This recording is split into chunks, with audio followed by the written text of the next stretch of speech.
Hello guys, how can you hear me now? This is much better. I'm just going to test the audio. Can you all hear me? So is it a lot more crisp? Perfect, that's exactly what I wanted. Right, so I can't see any questions of Q&A, so if you send any questions, can you please start sending them again because I did not see them because I just left with Zoom. I'm going to just ignore the other thing because I really don't feel like going through slides today, mostly because I think you guys already know what's coming. Just me giving like half an hour worth of um, general advice. As always, you guys know what to use, so I don't feel like I should repeat myself every single session on where can you get help from. So how does that sound, guys? Unless someone's new here, then but in my plans, I feel like I'll just go through past paper questions to actually be productive today. Uh, yeah, I'm just going to join my laptop so I can actually see the questions in the Q&A as well. Yep, this was probably a bad idea. Okay, and that should be it. Okay, so I'll just ask some questions and I'll just go through. I will answer the question Q&A and then um, I'll summarize what he means in previous sessions and then I'll just start going through questions. Then it's a lot faster and more efficient. Personally, that's what I think. Okay, Q&A. Let's go. Is it okay to start revising now? Yeah, for sure. You can definitely revise now. You can get a great score. 2 weeks is definitely more than enough. I know people that started doing a week before. There aren't any slides just yet. Okay, 1 second. Okay, so you want slide? I'll just use them then. It's not really a problem. I just thought. Okay, which slide? Which one? Okay. Okay. Okay.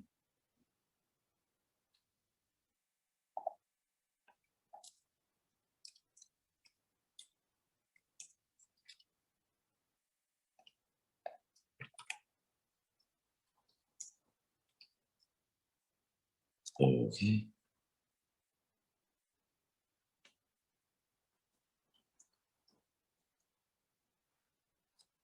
Can you guys just give me 1 second? I'm just going to fix something here very quickly.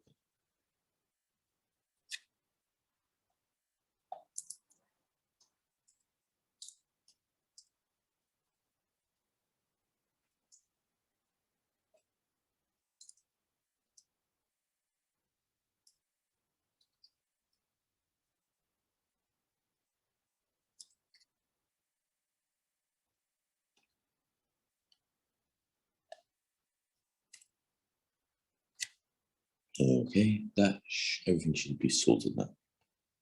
Okay, so I'm going to share my screen on my laptop, and then people can hear me on the other one.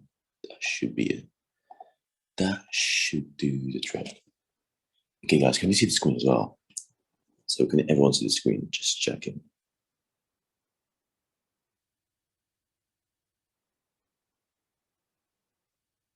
Okie dokie. All right, guys. So what I'm going to do is I'm going to speed run through this presentation because I feel like we've already seen this every single time, and I just really want to make this as productive as possible. So let's go. Speed running. So welcome to the segment surgery where you just see Martin, which is me. Hey guys, put the camera on for this one. Hello. Where you'll see me doing a lot of preparation for the BMAT. So if you have any questions, and I can pretty much always I'll answer any questions you might have. And yeah, so if you have any questions, make sure you talk to me. You can message me on WhatsApp as well. You can pretty much do anything. Okay, so next slide. Okay, so who am I? I own /FEMA exam, which is the biggest subject ever. I need to update these. This definitely should have enough because we actually reached 11,000 in September. I haven't checked October just yet, but we've definitely grown quite a lot within the time frame. So it's definitely quite, that makes me quite happy for sure. More people are using it. I love badminton, but I also love other sports. I'm a very sporty person. I love going out as well, just a bit more happy for me. I have been destroyed in fencing the other day, but that was really fun. In fencing players here, my favorite weapon is the foil. Saber is weird. Okay, you said that. I also am a meme collector, so I love memes. I used to probably spend every one day, at least one day, just spamming memes on my use group chats or something, and then we just spam meme back to each other. So it's quite fun for sure. Yeah, so I took 7A levels, as you guys can see. Yes, that is legit. And no, I don't recommend it. So you don't need 7A levels to get the medicine. In fact, I probably, if I didn't like the subjects, I would have been crying every single day, I believe. So, like, please don't do more than 4. Even 4 is like ceiling. Some people try to do 4, 5, 6, 7. I'm just like, why would you do this? I told them because I like the subjects. Okay, if you want to join the WhatsApp group, I'm just going to start sharing the links for those chats on the chat. Also, so there are 2 things I want to plug into. So 1 second, I'm about to plug the. Okay, so send to everyone. Okay, so if you want to see my YouTube channel and you subscribe, so I look like an absolute egg here, so please ignore that. But in terms of if you want to subscribe and actually get some BMAT tips, further ones, because I only have like about 2 more hours left for the surgery still. 1 hour today, 1 hour tomorrow. Not tomorrow, 1 hour next Sunday. That's about it. So after that, it's pretty much it. So I'll still be releasing some videos on my YouTube channel. So if you want a lot more help, it's all free mode. Then you can just look at YouTube channel, which is this one right here. If you want to join the WhatsApp group chats, I'll be sorting it out. I don't think I have my phone here. No, I don't. I can't be sending the things. I don't have the link. But I will do that later. If you want to join, please just stay until the end.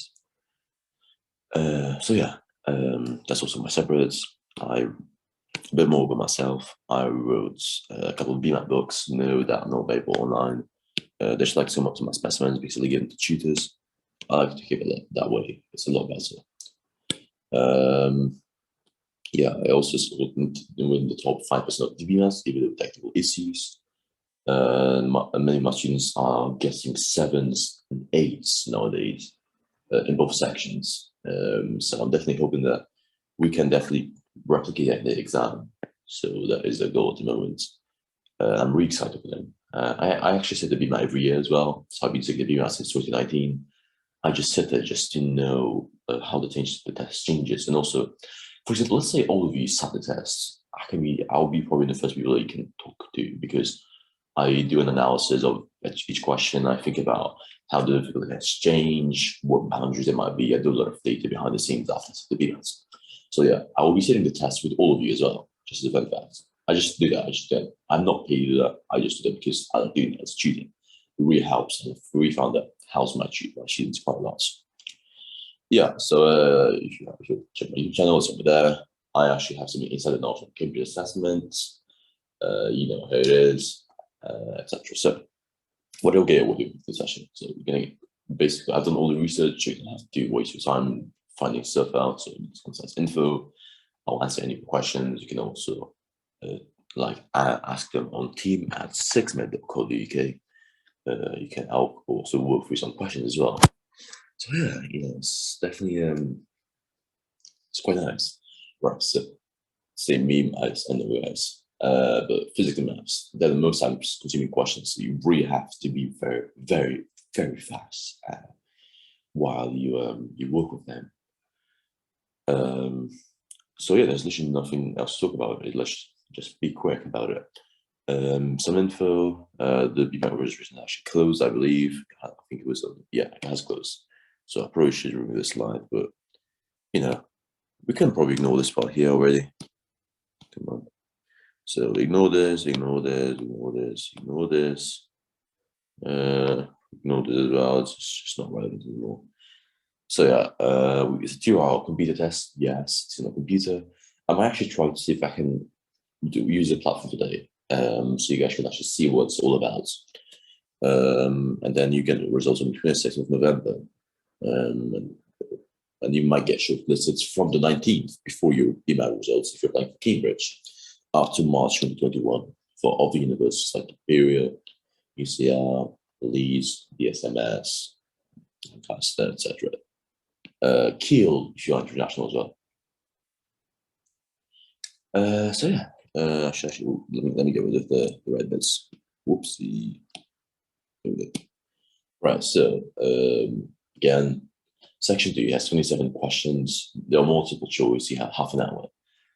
For section 1, you have 32 questions in 60 minutes. Then section 3, you have 3 questions. You don't pick one of them, and it takes half an hour. One of those questions is philosophy, the other is science, the other is medical ethics.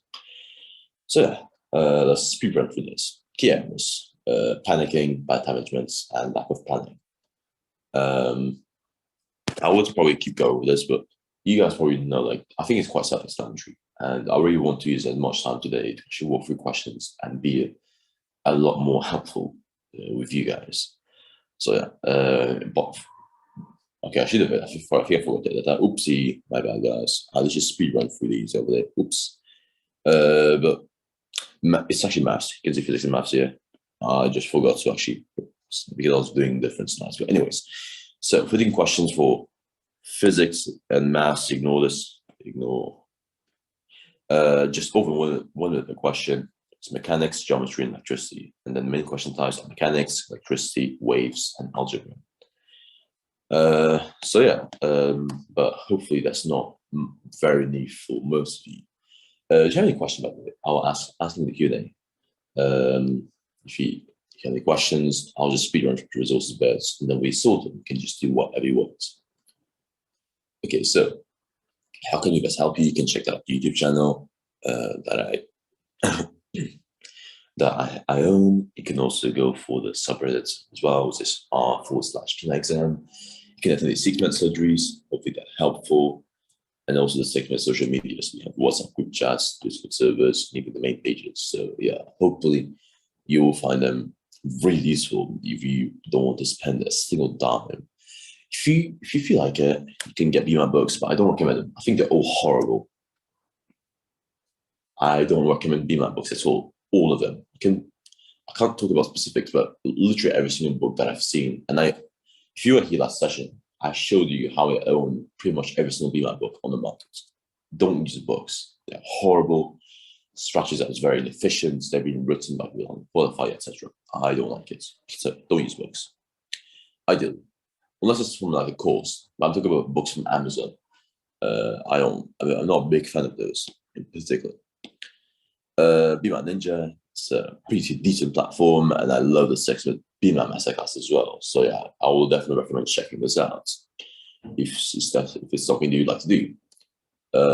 If you want something even more intense, it's also paid. You can get courses, tuitions, and also BMAT bundles if you want to get more bang for your buck. And yeah, if you want me, my team, because I have a team of medics that work for me, and we basically co-run the subreddits. So if you want a review on the results of a company, an honest one, by the way, like we have this duty of giving the students an honest review of what results to use. We want you guys to use only the finest resources, and for you to actually have a lot of success. So we don't have any biases because it's your money. We want you guys to get the best scores. So quality is definitely rewarded to our subreddits. So yeah, if you want some reviews of any companies, then feel free to hit me up. I'm on WhatsApp, on Reddit, on BMAT Medic on Reddit, on Discord, Reach, etc. So example question will be coming up soon, and use a Q&A function to ask your questions. And apologies for any background noise for any CrossFit motorcyclists walking around here. So yeah, anyways, this is sorted, which is good. So now we just, okay, so can we go through the physics equations? Sure, we can definitely do that. Please remind me. I know how stressful these exams are. All together, we are not alone. So best luck with everyone. Oh, that's really adorable. And I agree, guys. Remember, everyone's in the same situation. So, like, please don't stress. I know it's easier said than done, but everyone knows how it feels. So feel free to share your experiences as well. So we are a really nice and exciting community, both here and in the subreddits. Right. If you feel like you're behind, okay, I'll be honest. If you feel behind, just try to, because let's be honest, we all procrastinate. Like I'm not meant to say this, but I think I've been skipping a bunch of lectures recently, just because I couldn't be bothered. And now I'm crying because I had to catch up with them on Sunday after this. But that is not really the point. The point is, you should kind of just think about it as like the last burst, if it makes sense. Like you do this and then that's it. Like, so make sure that you just give it 101% of what you've got. Because after this, you can just relax, don't worry about, will I get into medical school? Will I not? Will I get interviewed? Will I not get interviewed? It's definitely really, really, really like very, it's not very nice to say the very least. So yeah, 2 weeks is definitely more than time to prepare for sure. Yeah, it's definitely possible, more than possible. I'll see the BMAT is possible to revise up to a week, I would say. Okay. What other questions we have here? What BMAT score would be good for securing an interview at Imperial and Oxford? Depends. So as a home student, I would say low sixes for Imperial. Oxford also depends because Oxford looks at GCSEs as well. So you might, if you have, for example, 12 nines, you might only need like a high 5 or low 6. For example, whereas if you have 3 stars, Oxford, you would need high 7s in both sections or even low 8s to get an interview. By the way, if you have 5 stars or 8 and 9s or less, you can still get into Oxford, but you need a pretty good BMAT, and I've seen it happen. I've seen people with 2 stars get into Oxford medicine, but the BMAT was 8s. So your BMATs will definitely have an impact on your application. So I definitely recommend looking at, even if, well, I'm not encouraging people to apply to Oxford now, but if anyone here would lower GCSEs in the average, apply for Oxford, don't worry about it. Your BMAT will literally speak 1,000 words compared to your GCSEs because they would assess, so they trust their tests more than the national examinations. So it's worth bearing that in mind as well.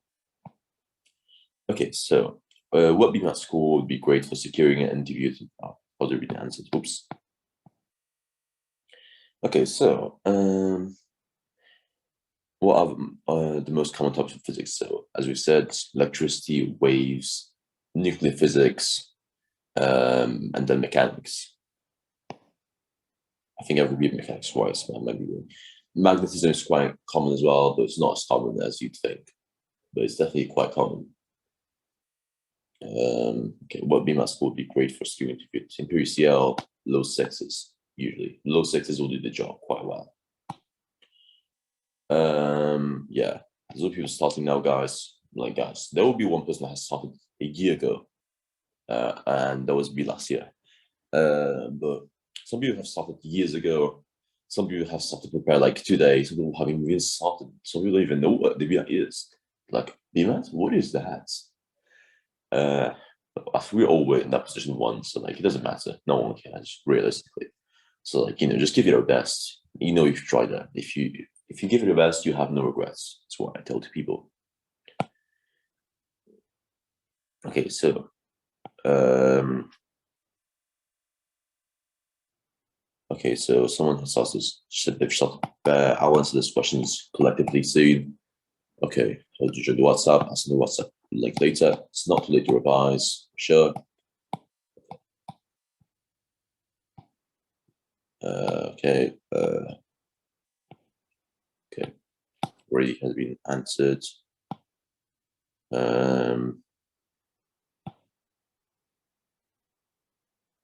Okay.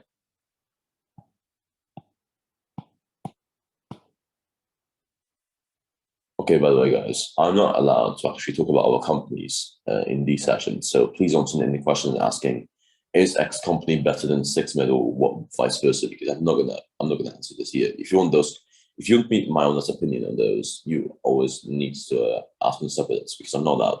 I'm sorry, guys. I have some restrictions on what I can say as well.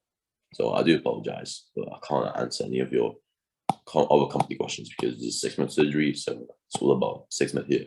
I know some of you might be annoyed, but that's just how it is. I just got to run with it. Okay. Well, we have to start. We have 20 minutes left. No, we don't have 20 minutes left. I'm actually going to be here for a while because I actually started a bit late, so I'm going to just answer some questions left. But yeah, sure. Q&A should be later. Okay. Let's put the Q&A aside for a sec because I can answer these questions. People can watch in the recordings. Okay, so for this one, I thought I would not do BMAT questions for today. I would do NSA because they're harder.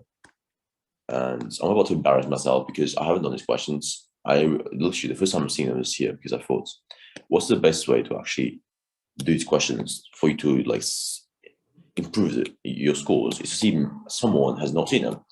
So I'll be doing the natural science admission test for 2020. I have not done that paper just yet. So like I thought that would be the most honest paper that I could do with you, all of you. So how does that sound to all of you?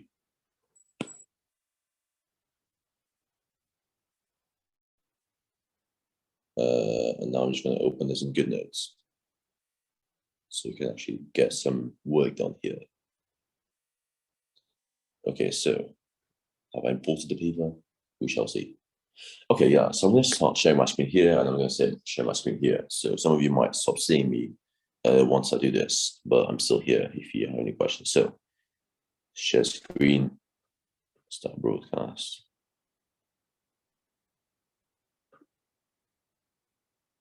Okay, there we go. So GoodNotes here.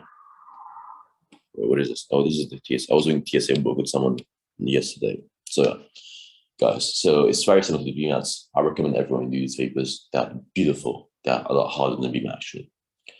So you have 1 hour to do like just 1 hour to complete 2 parts. But if you're like me, I recommend doing all of them in 1 hour. It's really fun. I don't personally recommend it, but if you are that person who likes to stretch yourself, then do the natural science admission tests at that time. Okay, so we're gonna start really soon. I'm just checking something out. Okay, so the instructions are quite similar to the BMAT, as you guys can see. The people that make the BMAT are also the same people making all those different tests. So someone writing questions for the TSA is most likely the same person that is writing the natural admissions tests, the TSA, all those tests that we've been discussing in the surgeries. They're all like written by the same people. So, you might as well, might as well all of them. Like, why would you? There's more questions basically for you to do, which I think is always a great thing. Because if there are more resources, use them to your advantage is what I recommend. Okay, so, but let's stop wasting time. Let's do actually some questions. So I'm going to do some maths. Okay, so I have never done these questions before, by the way, so I'm probably going to get called them wrong, but who knows? Okay, so the admissions charge to cinema is different for adults and children. Okay. Wait, what's the admission cost for 6 adults and 2 children? Okay. Okay, so I think that it's going to be some sort of simultaneous equation. So 2a plus 3c equals 20, and then 4a plus 4c equals 34. So we must make this equation 1 times 2, which means that we get 4a plus 6c equals 40. There's equation 2, there's equation 3.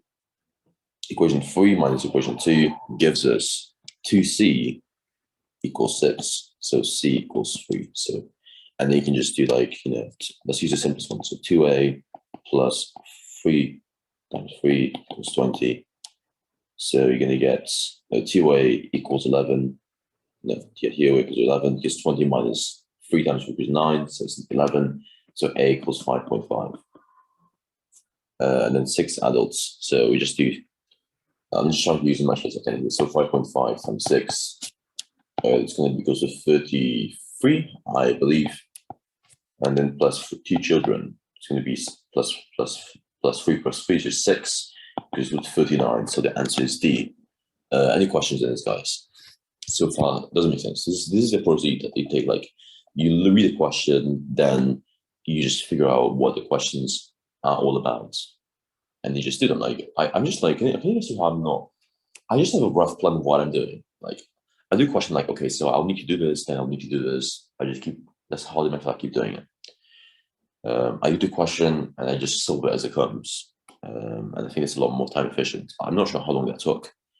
Probably more than I was supposed to, but the point stands regardless. Okay, the chat looks fine. Question D. So the nth term of the sequence is 2n minus 5.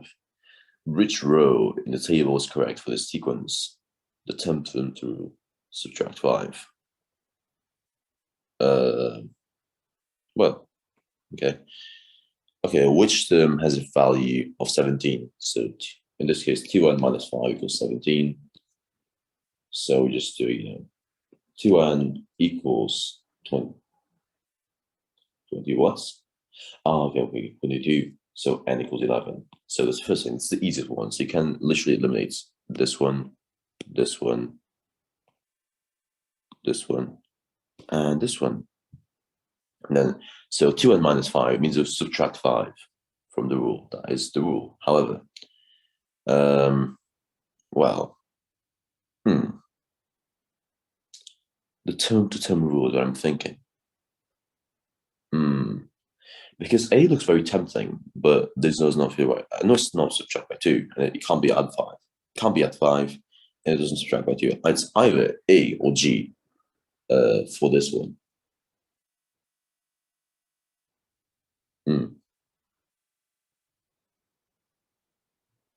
Let me just test something out real quick. So let's say that I have 2n, so 2, 0, minus 5, equals to minus 5. Second term, minus 5. Oh, so you should keep adding 2, not subtract 5. Okay, that makes sense, because it's going to increase by, yeah, it's always good to check, so it's going to be G. Because the minus 5 here might be tempting, but you have to remember that this is like in general, this was what's going to be actually adding it. So the answer is going to be G. So there we go. Hope it makes sense. A lot of people would go for A because they'll be like, okay, there's a minus 5 here. And you guys see how I didn't jump straight away. I was like, can't be that easy. There would not be any questions like these. It's very unlikely. So I just checked. I was like, let's check the nth term. Just a double check. And there we go. We knew it was G. So yeah, I hope that makes a lot more sense now. Okay, interesting. So a fair spinner has 8 equal sections. Each section has a number written on it, shown. The spin is spun twice, and the 2 numbers scored are added. What's the probability that the 2 numbers is a 5? Okay. 5.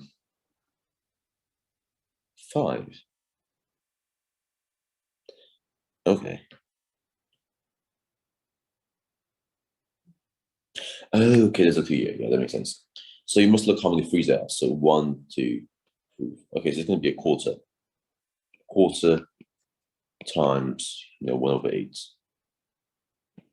However, this is something that I want to talk about later. Okay, so but we are missing something, I believe. I'm thinking if factors would be appropriate on this one, is what I'm thinking.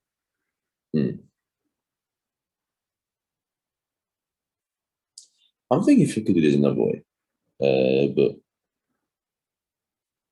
but you can just times it by 4 because it's times like these. So I suppose you can just times them by 4 because so it's going to be 1/4. So it's going to be basically the outcome, if that makes sense. How many 1/4 you can get? So you can get the chances of 1/4 times 1/8, which is a chance of 2. But that can happen with this one, can happen with this one, can happen with this one, can happen with this one. So sort of permutations, which means you have to multiply by 4. And we just cancel these, the answer is going to be an eighth. If that makes sense. Any questions, guys, on this question right here? I'm going to do all the math questions and all the physics questions.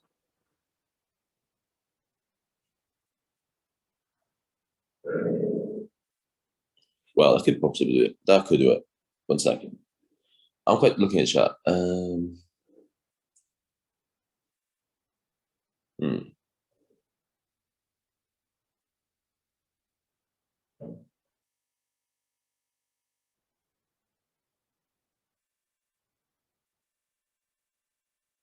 Well, that might be actually a pretty good way to look about it. Yeah, it's not a half since there are 4 threes out of 8. Yep. Because of different outcomes. So, for example, how we can get. Let's think about this. There's a problem here. Okay, let me just do this question a bit slowly. I'm actually going to use another method. This might be a bit simpler. Okay, so can we all agree that? Come on, can we? Why is it going back to the eraser? So can we agree that there are 3 threes, right? Does it make sense?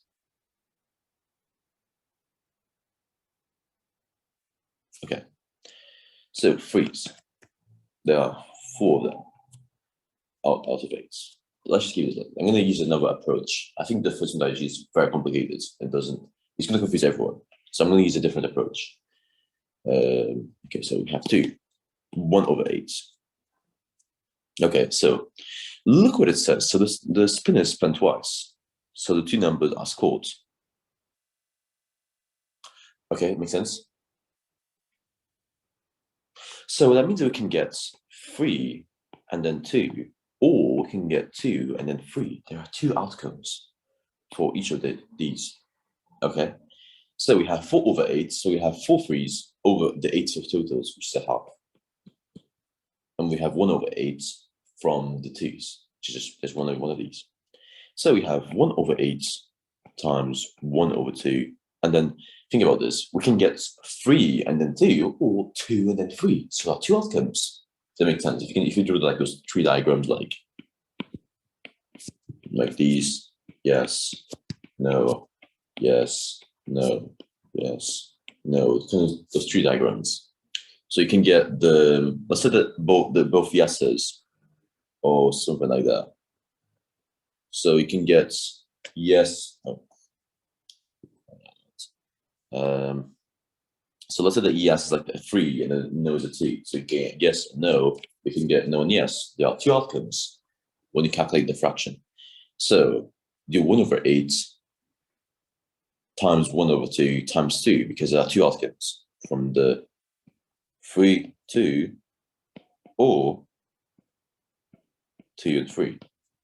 And an or. So or is a plus. So you have to make sure to understand that there are 2 outcomes.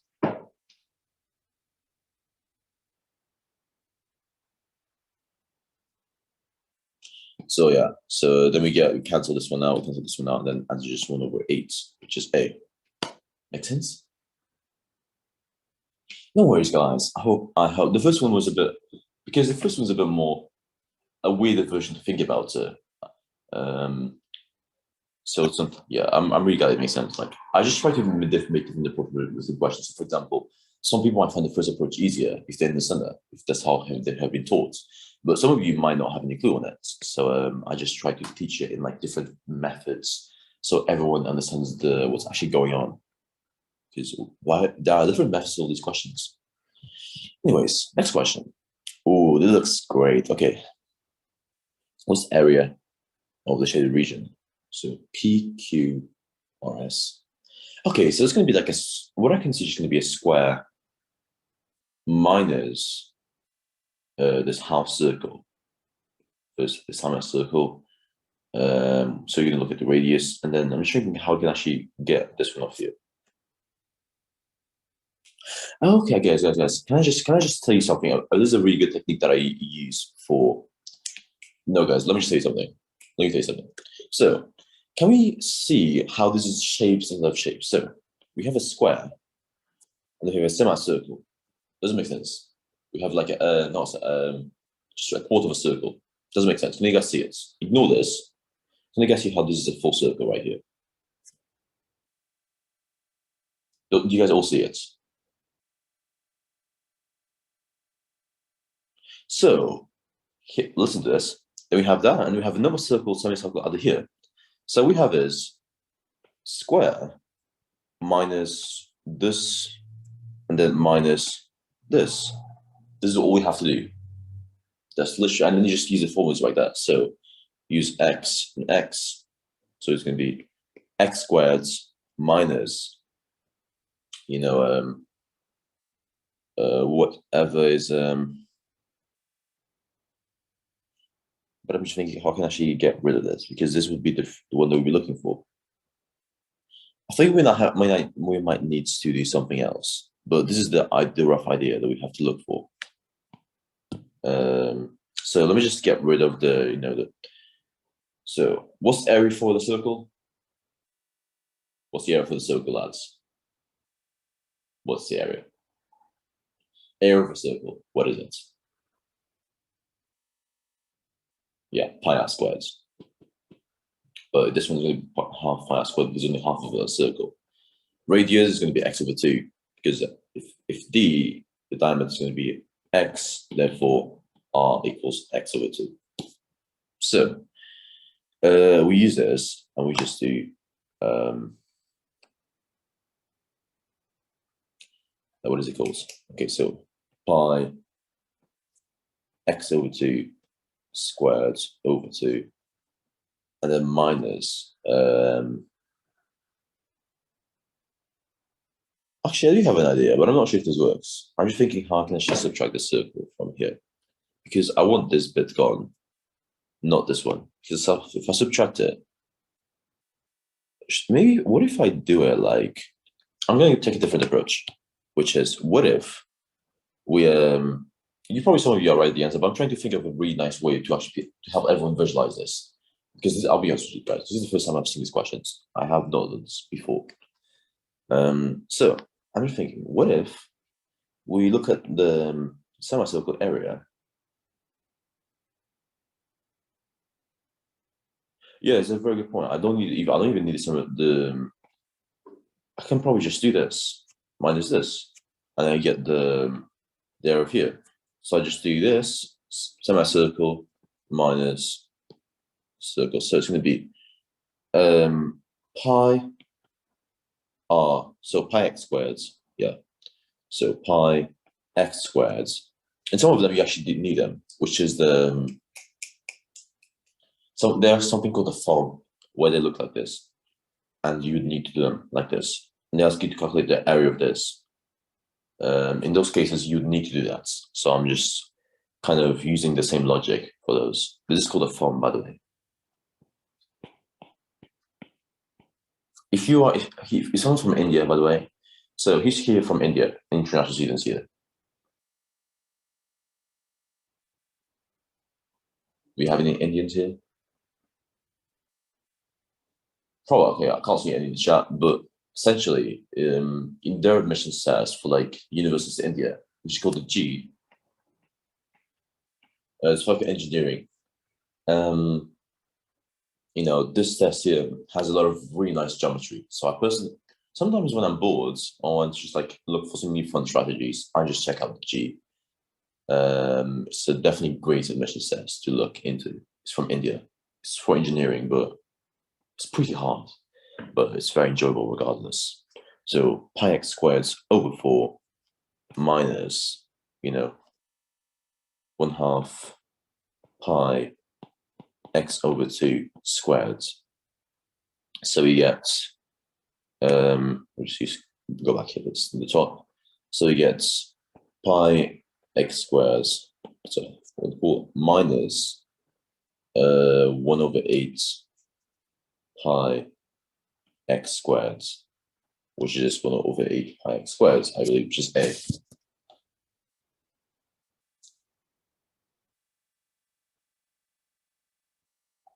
There we go. I was thinking of like when I was telling you about this guys, this idea. I was just telling you this because in this question it doesn't work because you don't need to, and it won't be wasting your time. But for example, with the in some question, they can actually calculate this area here, and in that case, you would need it. Like, if they can actually calculate these two areas here, you definitely have like a lot of trouble. So you need to think about, you just think about shapes of shapes, and this is how you solve them very nicely.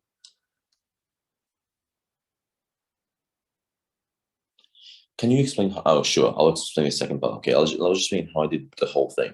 That's a very good point. So, okay, so pi x squared over 4 minus a half pi x squared over 4, because you know x over 2 squared equals x squared over 2 squared, which equals to x squared over 4. Doesn't make sense. So answer D. Wait a second. Let me check. Very interesting. 4. No, answer is A. I've just checked the mark scheme. Answer is A, buddy. It's not D. It's not.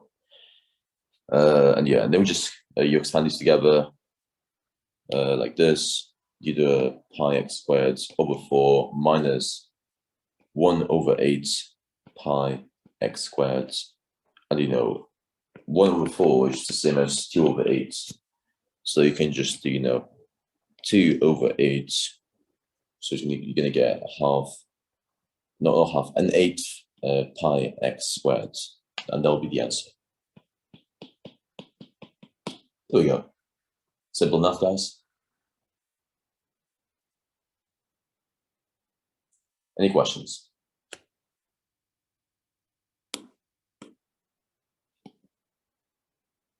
Okay. Next question. A balloon contains 500 centimeter cubes of air. This looks like chemistry. Okay, so what is the volume of the balloon in centimeters after 3 weeks? Okay, interesting. So 100 centimeters cubes of gas.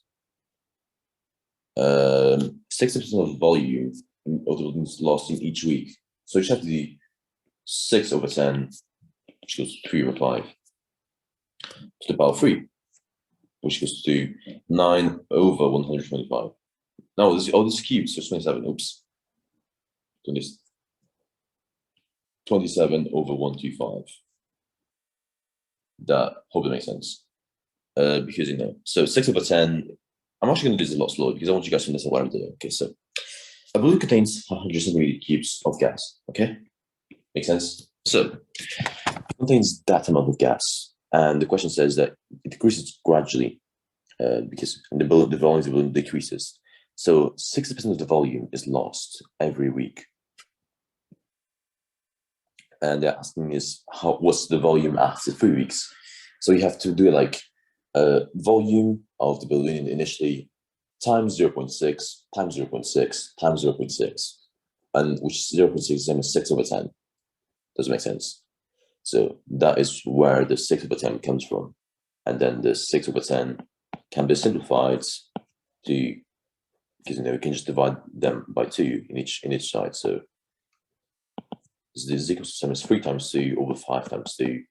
Cancel equals 3 over 5.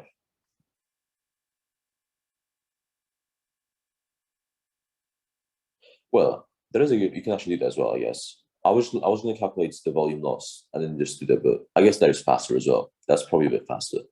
Because if you end in the same way, I think this is probably just an extra step, but I would just prefer to do it this way.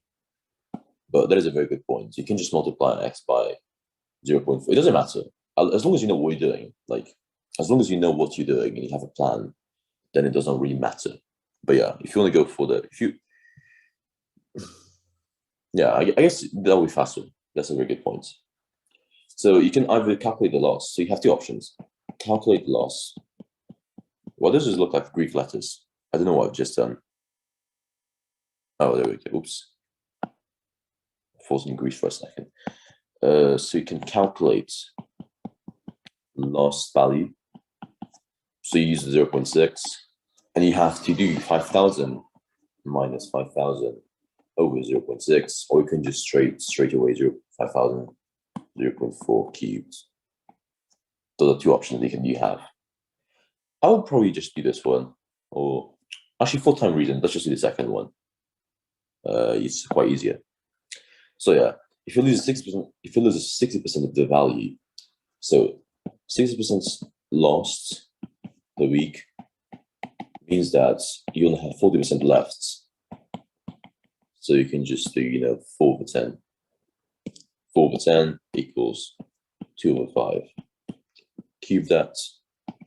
So it's going to be equals to 8 over 125. And you can just do 5,000 divided by 125. It's going to be equals to, I'm just going to try to get my quick maths out here. So that's going to be 250. Oh, it's going to be quite easy. It's just going to be 40, I think. Yeah, that will be 40.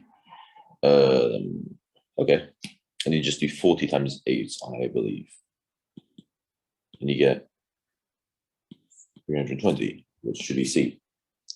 But I'm just going to check this to make sure I haven't made any errors.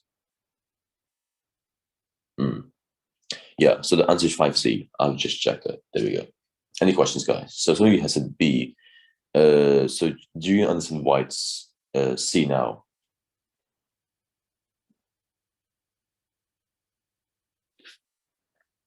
Any questions, guys?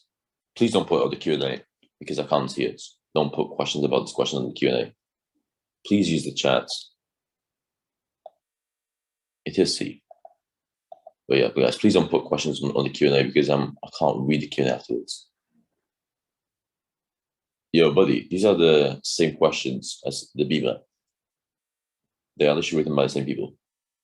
I'm not sure when it will finish. I'm just going to walk over some questions first. Because you're just doing, okay, so 5,000 times 8 over 125 to get the final value.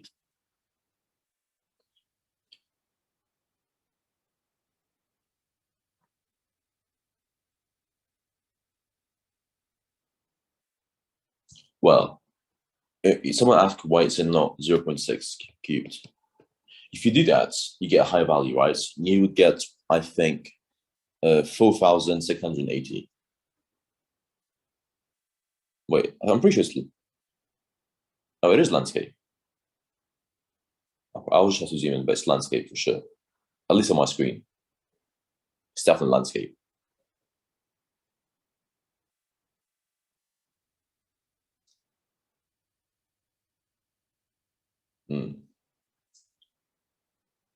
Okay, let me just do this question again. So, because some of you seem to be really confused about this question. Okay, so next question looks beautiful. Okay, so let's just zoom in a little bit. A lot, actually a lot, but Okay, we have 5,000 cm³ of gas. Okay, so 6% of the volume is lost each week. So 5,000. Let's look at it for a week. So for some people have an idea. Okay, 5,000 and 60% is lost. So times 60% equals it's going to be 3,000. So this the amount lost every week. So actually, you just do 5,000 minus 3,000 equals 3,000. If you did it with 0.6, if you did it with 0.4, however, you would do 5,000 times 4 over 10 equals 2,000. It's just a lot faster, I would say. If you use 0.6, if you're using 0.6, you are calculating the lost value, which is still correct, but I think it's a lot slower, personally. So I don't recommend it. So I got 0.6 from I got 6 over 10 and 4% from this. So because these two add up to 1 over 10. So they're all the same. But yeah, hopefully this makes sense, guys. And some of you are saying that these are easier than the BMATs. I can assure you that they're not. They are definitely not easier. These are the first questions. That's why I look easy. They get a lot more interesting, to say the very least. But yeah, let's move to the next question. Okay, so consider the four lines with the following equations. Which of the following are perpendicular? Basically, that means that they don't intersect. I'll say that you don't have to check these for sure. Which one's, okay, okay. Should I just make him all in the y equals mx plus c formats? I think I might just do that. So 6y equals minus 2x plus 3. So y equals minus 2 over 6x plus 3 over 6. So y equals minus, or just add x over 3, that'll be easier. Minus x over 3 plus half. That's for equation 1. So you can just leave this here. So y equals minus x over 3 plus half. Okay, next question. So 9y equals 3x minus 4. So y equals 3 over 9, x minus 4 over 9. So y equals 1, or just x over 3. Let's just x over 3 minus 4 over 9. So that's the one for equation 2. All sorted.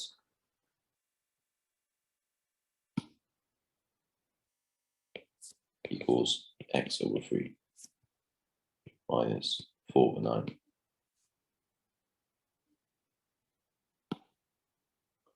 9. Second question. So 2y equals 6x plus 3. I'm just doing this for all of them because I want you guys to. I could probably just give you the answer, but I'm not sure what everyone's levels is, by the way. I appreciate some of you are very patient, and I really appreciate that. But you have to appreciate there are loads of people with different abilities, and I can't know it. I can't possibly know all of them, if that makes sense. So some people are just like shouting out the answers, but I really can't, I can't just skip them straight away. So y equals 6x plus 3 divided by 2 divided by 2. So y equals 3x plus 3 over 2. So, okay, so y equals 3x plus 3 over 2. And then finally, do the last one. 6y equals minus 4x plus 9. So y equals minus 4x over 6 plus 9 over 6, which is minus 2x over 3 plus 3 over 2. So we have these equations plus 3 over 2. Okay, so we have these questions. So hopefully all of you should know how I got these equations. Any questions so far? You just based the algebra, basically, just rearrange them to the other sides. And now, for an equation to be perpendicular, it's basically there's just kind of this equation that I like to go for, which is m times minus 1 over m equals to 1.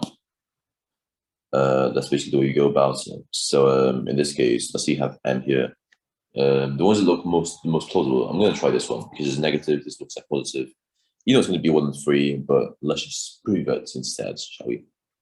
So we have, let's say, okay, let's just say we have, which one? Which one should we go for? I'm thinking. Should I just go for 3x or something?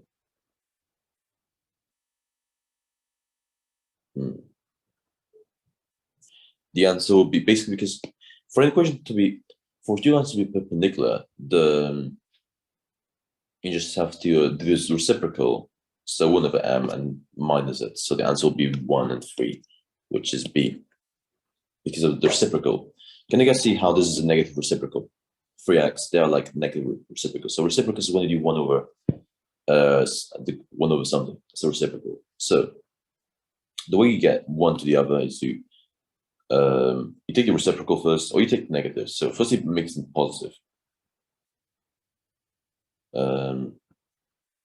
which is, okay, so you make this positive first, so plus x over 3, and you just take the reciprocal of this, which why do I feel like you should move through next, but it doesn't matter. And then, yeah, basically, like, they're kind of, when you multiply them together, it's not quite the reciprocal. When we multiply them together, then they wouldn't add up to 1. So if we do minus x over 3 times 3x, cancel, cancel, and there should be given us a different value, but I'm not sure what the hell is going on anymore. But essentially, they cancel out. Does it make sense? The gradients, and they would add to -1. I'll see if I can get the formula out here to show to you guys. Some people because some people are getting very confused in the chat.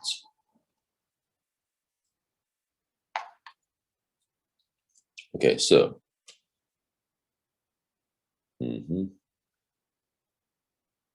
let's see if you can find like some sort of very quick math results for some of you.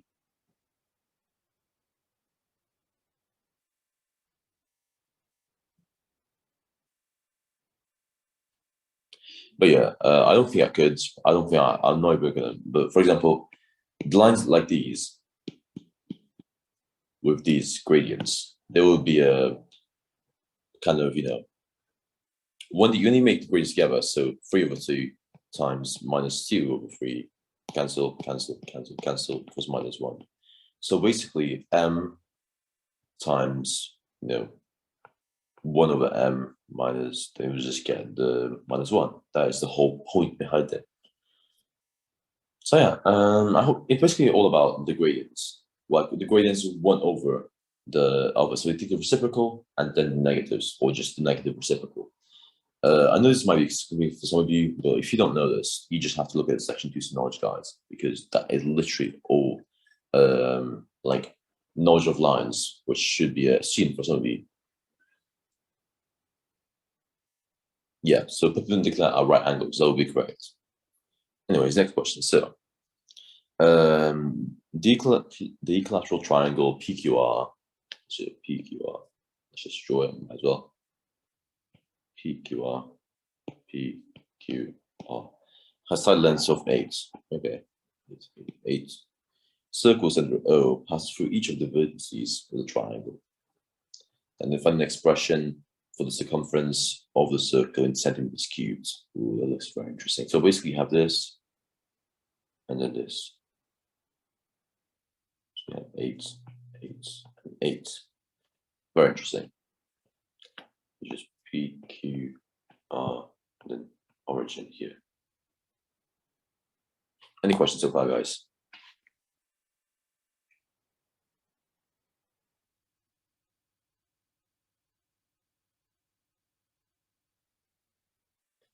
And this is where someone said, oh yeah, these are easier than the BMATs. I'm afraid they are not, buddy. They are not. These are actually pretty hard. I remember doing a question very similar to this in an Olympiad.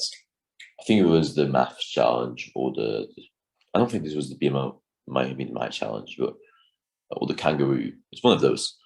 But the questions was really hard because you have to just spot a lot of things here. So, okay, so something we have to do here. Okay, so we do like this.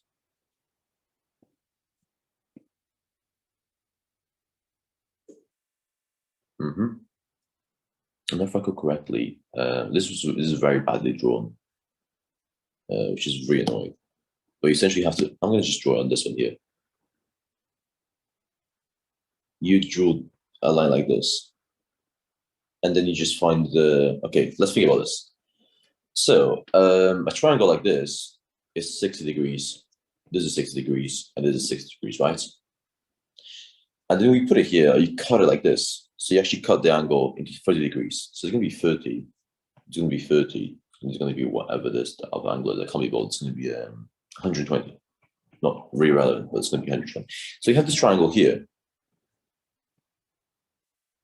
which is 30, x, x, 8, 30, and 120. Does it make sense, guys? So from this, we can actually, can you guys realize how a side x is actually the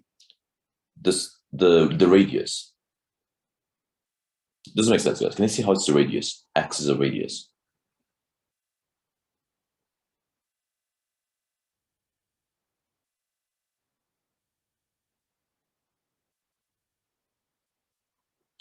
Okay, and then you can just like sign off each value. So for example, I'm just thinking if there's a faster way to do this. Should I just break this down a little bit further and make a right angle triangle? Let's just go for it. 30, 40. This is still X, and this is Y. I don't know what this is. This is 90. Doesn't matter. Oh yeah, but we'd need well, we can just go 60. Yeah, that's perfect. So sine rule. So X over sine 90 is equals to not 44, just 4. 4 over sine 60, because they're like from here, opposite angles. And then, okay, what's the value for sine 60, guys? Let's see if you guys remember. So for some of you that don't know about it, about the values of each sine, so hopefully I can erase this for a sec.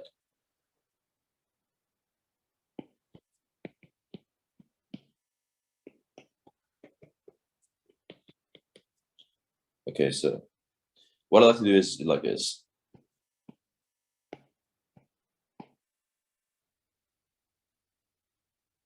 And then if I remember correctly, it's gonna be half. It's going to be half. It's going to be root 2 over 2. Root 2. 3 over 2. Root 3 over 2. And then there's going to be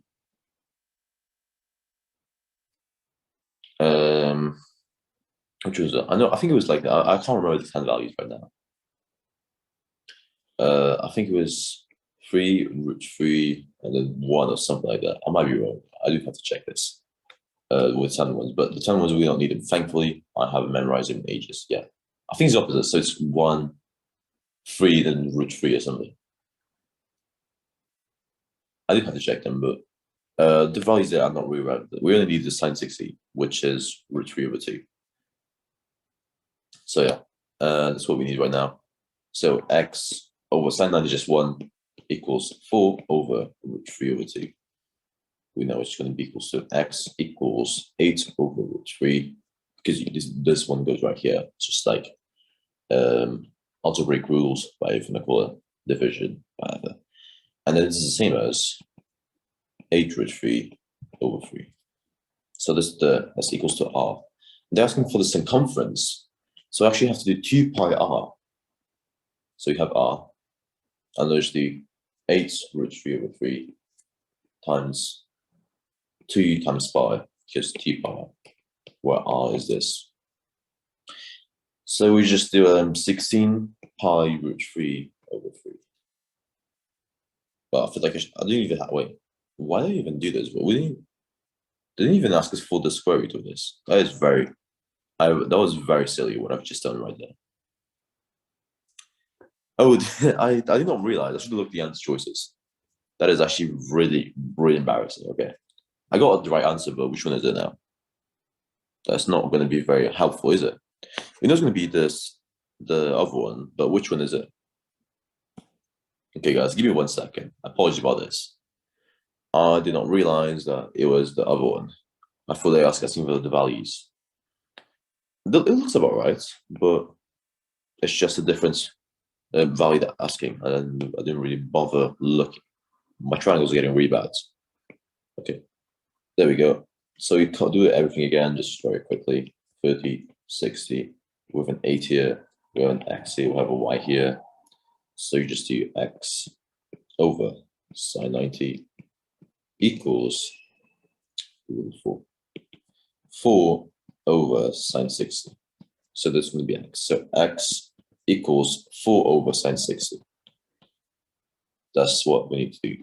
And then finally, after we do this, we do which equals to r. So circumference of a circle equals 2 pi r, which equals 2 pi times 4 over sine 60, which equals to 8 pi over sine 60, which is b. There we go. Doesn't make sense, guys. Sorry, I just transferred sine into the fraction, so I actually wasted a lot of time right there. But I'm just going to check the answer, and it is correct indeed. I've just checked here. Any questions, guys? This is a really hard, challenging question, isn't it? Yeah. What do you guys think, guys? Because someone was like, "Oh yeah, these are really easy compared to the BMAT." No, bro. This is when it starts to get interesting. What do you guys think about this question? He likes it.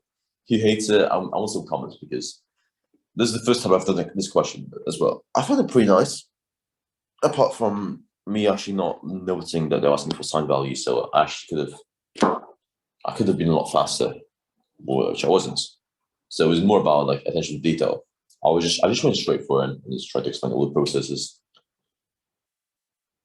Okay, someone's asking where I got Science 60 from. Yeah, these questions like this have actually showed up on the VMAT. If you don't, um, well,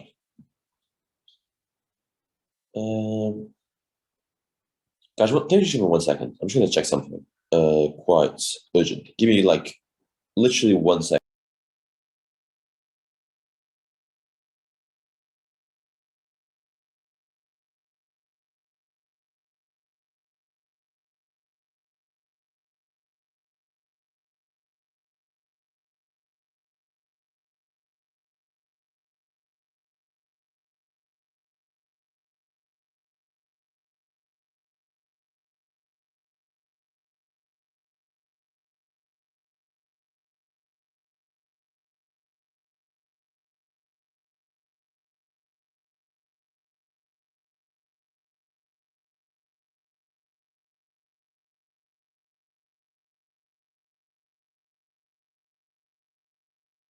Okay, guys, sorry about that. It was just like some really urgent thing. But yeah, okay, so I'm still really ill, by the way, guys. So apologies about that. Okay, so there is a UKM maths question that's actually very similar to this, and I can actually send it to you guys on Discord. I'll probably post on my Discord server eventually, so you guys can also look at that. These questions come up very often, pretty much every year. Every year they come up.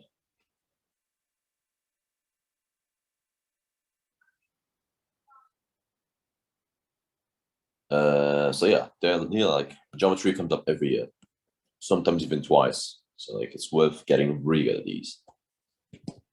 Anyways, next question, shall we? Find some of the solutions of oh dear.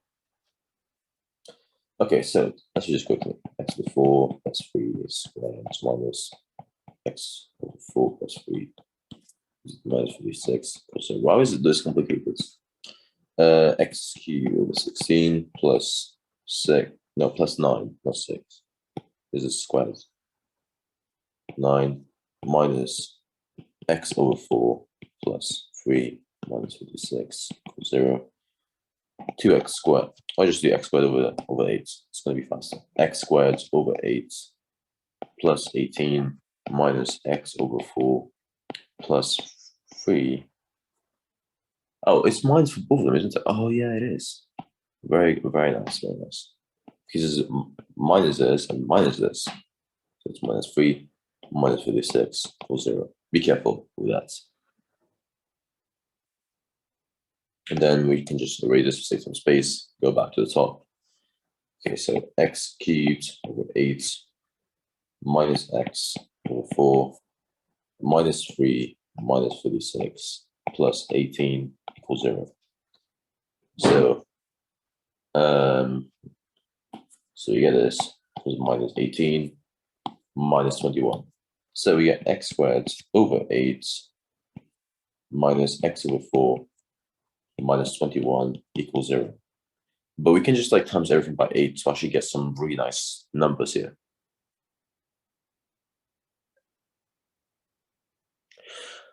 Oh my god, I can't believe I've just done this. I can't believe I have just. My math teacher is about to murder me. Guys, I have done the absolute math teacher nightmare, which is. Oh, yeah, I forgot about that. There we go. I could see it coming. Oh dear. Yeah, you guys are right. I have absolutely just done the biggest sin ever that a math teacher would if you actually watch this, he actually came to fuck with my house. I'm not even joking. He actually would. I remember once this was in my school, a backstory while I'm still doing this, but so in my school once did this, the math teacher went to their house and showed them the paper in their faces. I was like, what is this? To their level for the math students. So yeah. Okay, guys. So 1 second, my cat is literally just over there again.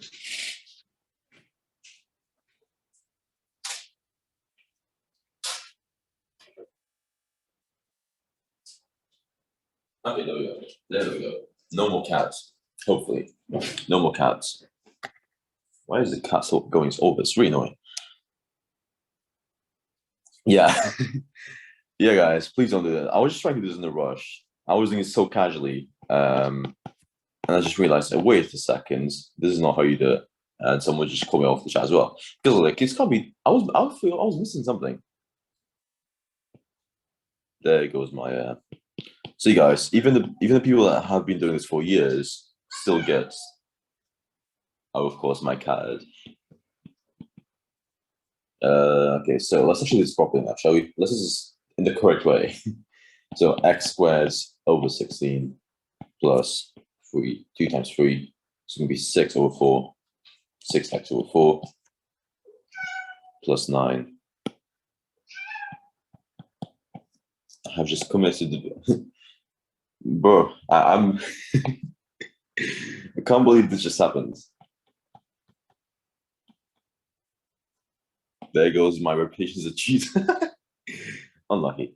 Okay, minus 3, minus 56, equals 0. X squared over 8 plus, can just 12x over 4 plus 18 minus x over 4 minus 3 minus 56 equals 0. There we go. There we go, lads. So x squared over 8 plus, you can just make this as a 3, plus 3x minus x over 4. And we can just cancel, like, minus 18, so minus 18 minus 21. Minus 21 equals 0. So x squared over 8. It's going to be 3, it's going to be 12 x over 4 minus x over 4, which is equal to just 11x over 4. It's a really awkward number. Plus 11x over 4 minus 21 equals 0. And now we can just multiply everything by 8 to make it a lot nicer now. So x squared plus 22x minus, what's 21 times 8? It's going to be 100 minus 168, I believe. That sounds about right. And now, so 11x over 4 came from 3x minus x over 4. And they just, so 3 times 4 equals 12. So you get 12x over 4 minus x over 4, which equals to 11x over 4.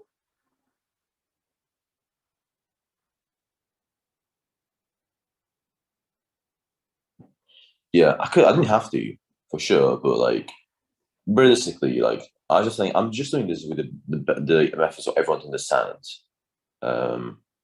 Because if I was in this paper, I'll probably do it in a way different way, me personally. But I have to bear in mind, some people have many solid preparation, some people have very sources, so I don't want to confuse people. So I'm using the methods that are the easiest to digest. Drink that takes all day long. So you can just go now and just do 168. Well, oops. 168. 22. Okay, what they're just going to look for? I was thinking of maybe not 11. I'm thinking what can we go for? Which digits? I wish I had my calculator. I actually can't. These are numbers are too big. Oh, come on. Why is my cat doing this, guys? I'm so sorry.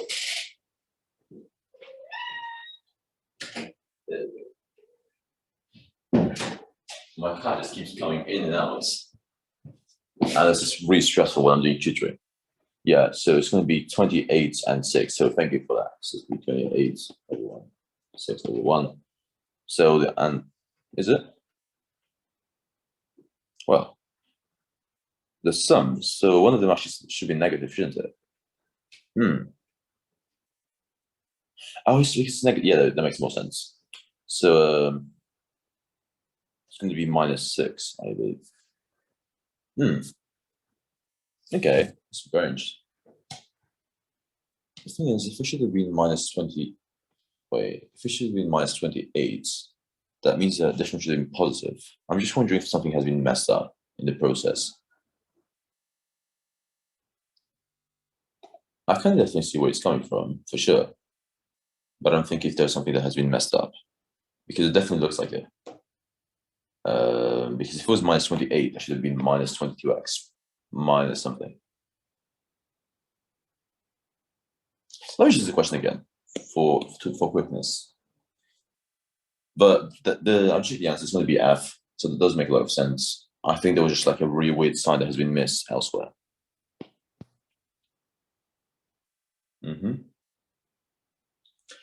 Oh yeah. Yeah, I think I miswrote it. Yeah, I probably miswrote it. This is why is algebra so annoying? The answer is F, by the way. I have to check. This does make sense. I got a really nice equation, so that would probably make sense. This correct one. This is why I don't me personally, this is actually my weakest area, and I'm going to be very honest here. I really hate algebra because it's just way annoying. You can give me geometry, you can be all that, but when algebra is like too much going on, and I hate it. How am I being violated by algebra is a very good question. I can tell all of you start giving me algebra questions, just for the lols, the chat, like thinking Martin. No, algebra is horrible. Stats is way better. Stats, geometry, all of those. I prefer them over algebra because algebra is like it's basically how fast you are not making errors. Whereas the geometry is more about it's more about thinking. Like I just spotted this, I was like, yeah, there we go. Oh yeah, and then we just put X and whatever. Like it's just a lot more. I think it's a lot more smooth and beautiful, in my opinion. I still can't believe I'm getting violated by algebra live on live stream, but yeah, it is what it is.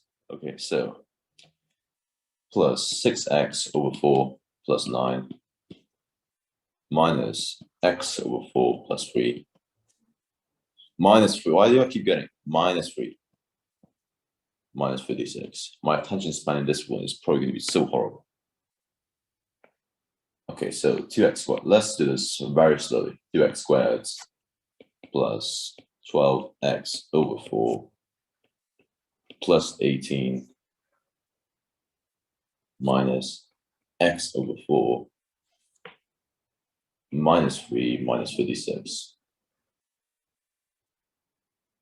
It's minus 3 because of this. Minus. So minus x over 4 plus 3 is equals to minus x over 4 minus 3. Yeah, extend the brackets. Yeah, that's correct.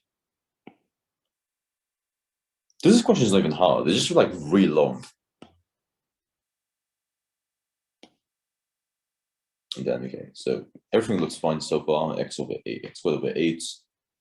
But the thing is that they would not solve my issue, would they?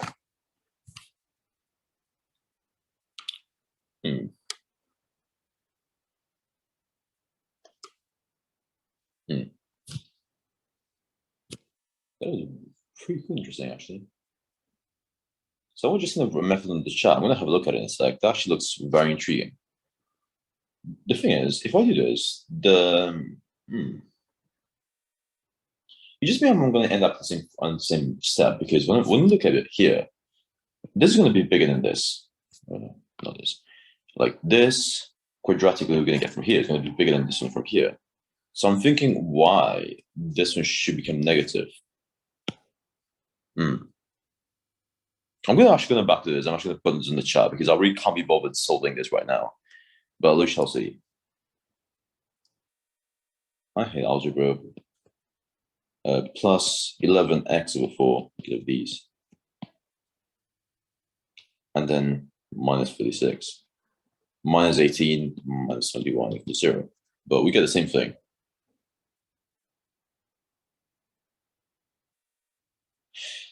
Oh, okay.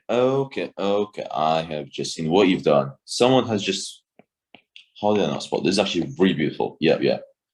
Equals y 2y squared. Yeah, that's, I actually love that. Yeah. That's what definitely this method that I was missing. 2y squared minus y minus 56 equals 0. There we go. That's what you guys meant with hitting quadratics. Fair enough. I actually respect that quite a lot. That's pretty good. So you just get, okay, so 30 minus 56 minus 1. That's a lot better now. That is actually a lot better. Okay, so what am I thinking about? Okay, multiple 56. I'm thinking, oh, what if we do something like, this should work out in theory.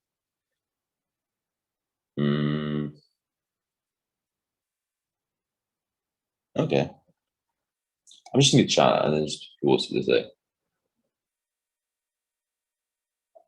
I'm just going to look at the chat for a sec. Yeah, it's the hidden quadrant. I did not spot this personally. I did not spot. I have to be honest. This is the first time I did not spot this. I actually did not spot it. I'm being serious, guys. I have never done this question before. I'm just doing it with all of you.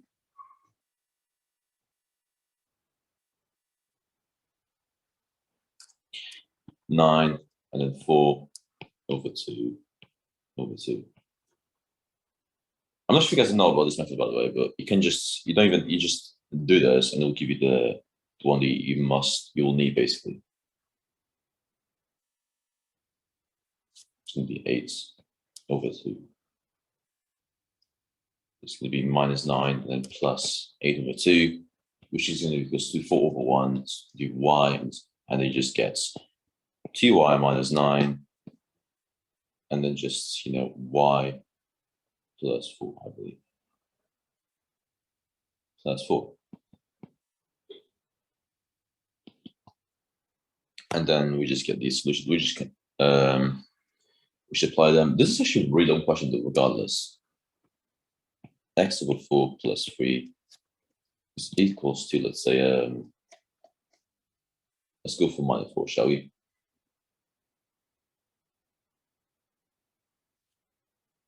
Bruh. I do have to say though, I was expecting to about this, but at the same time, I was not. I did not think they would put this in the TSA. I knew they like these kind of methods. Minus 28, and then yeah, there we go. The next one's going to be x over 4 plus 3 is equals to 4.5. So you get x over 4 equals 1.5. Oh yeah, there we go. And then you're going to get 6. So x equals 6. So you're going to get minus 28 plus 6 equals minus 22. There we go, finally. I do have to say that, fair enough. There we go. This is such a real old question regardless, though. How did Okay, I just got bodied by geometry, not geometry, algebra. So you just got okay, it's below better. That's actually lines. Actually, I'm going to do 10 for first, but 10 looks a lot faster. Okay, so A over B over C is equal to same as AC over B. And then A over B over C is the same as A over BC.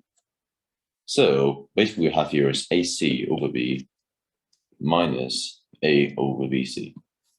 And you just have to multiply the side by a C to F. So you get AC squared over BC and then just minus A. You can just get A over C squared minus 1 over BC.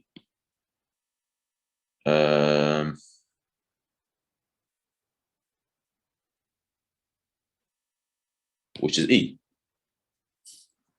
Any question, guys, on this one?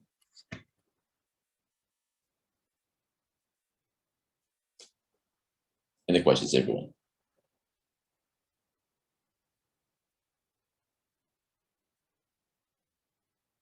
Okay, someone doesn't understand that. Okay, let's go over algebraic rules. Sure. No worries. Okay, so let me. So A over B over C. This is what we have here. Okay. So do you know this is the same as A, because this one can actually go up here. Because dividing B divided by something same as multiplying. It's like 1/1/2 is the same as 2 when you think about it, because this one actually goes up here. And if you think about it, 1 divided by half is still 2, because it's going to be just 1 times 2. Doesn't make sense. In the same logic we have, that's the same way we work with letters. So in this case, we have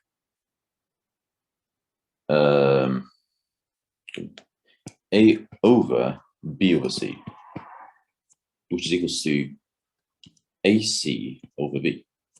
So this one goes up here. And then we have, I'm just doing them separately first. A over B over C is the same as A over BC, because this one just goes down here. So basically, if you have like a division, like for example, A over B divided by C over D, this is the same as AD over BC. So this one goes down, this one goes up. Hope this makes sense. So what we do now is we have AC. So this right here that we have here is equals to the same as AC over, so AC over B minus A over BC. But now we need the same, the rules apply. And now what we do is we just have to get the same denominator on both sides.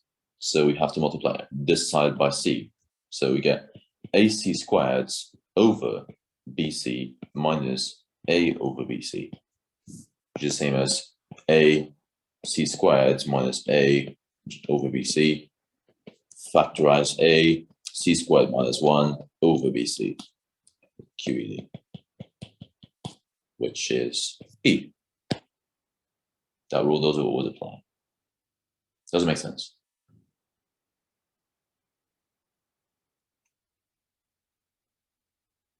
Do you know what I was just thinking? How did I do this so quickly and then it just took ages with the quadratic, is what I'm thinking. That one was very embarrassing. But whatever. Happens to everyone. F in the chat, boys. Okay, so write the expression to explain. Is written in form. Yes. Okay, so do we just have to do rename? Do we have to expand this, or is there a smart way to go about this? Is what I'm thinking. Is there an actual like? To be fair, the last time I did like maths was like a year ago. Generally, a year ago. But you know. Okay, so for it, I think we just have to expand that. I don't think there's any other way to do this. I think, unfortunately, I can't be lazy with this one. 4x squared plus it's going to be 12x plus 9 minus x squared minus 6x plus 9. Okay, so we get 4x squared minus x squared plus 12x plus, because minus and minus, plus 6x plus 9 minus and plus is minus 9. So it's this. And then we just get 3x squared plus 18x, assuming it's going to be equal to 0, I suppose. So now we can just try to complete the square or something here.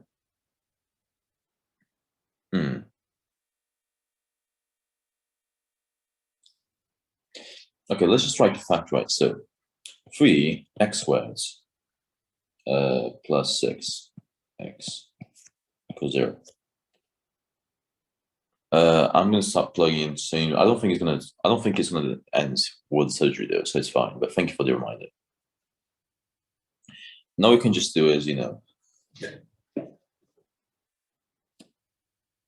change that. Yeah, let's try it. So x plus 3 squared, so give me 6x, and then we get minus 9, 3 equals 0. And we can just get the this of the brackets. So you get 3x plus 3 squared minus 9 times 3 is going to be minus 27, which goes to 0, and the answer should be A. Any questions, guys? Do you have any questions on the contents? Or do you want to move on? Actually, I didn't even have time to do physics.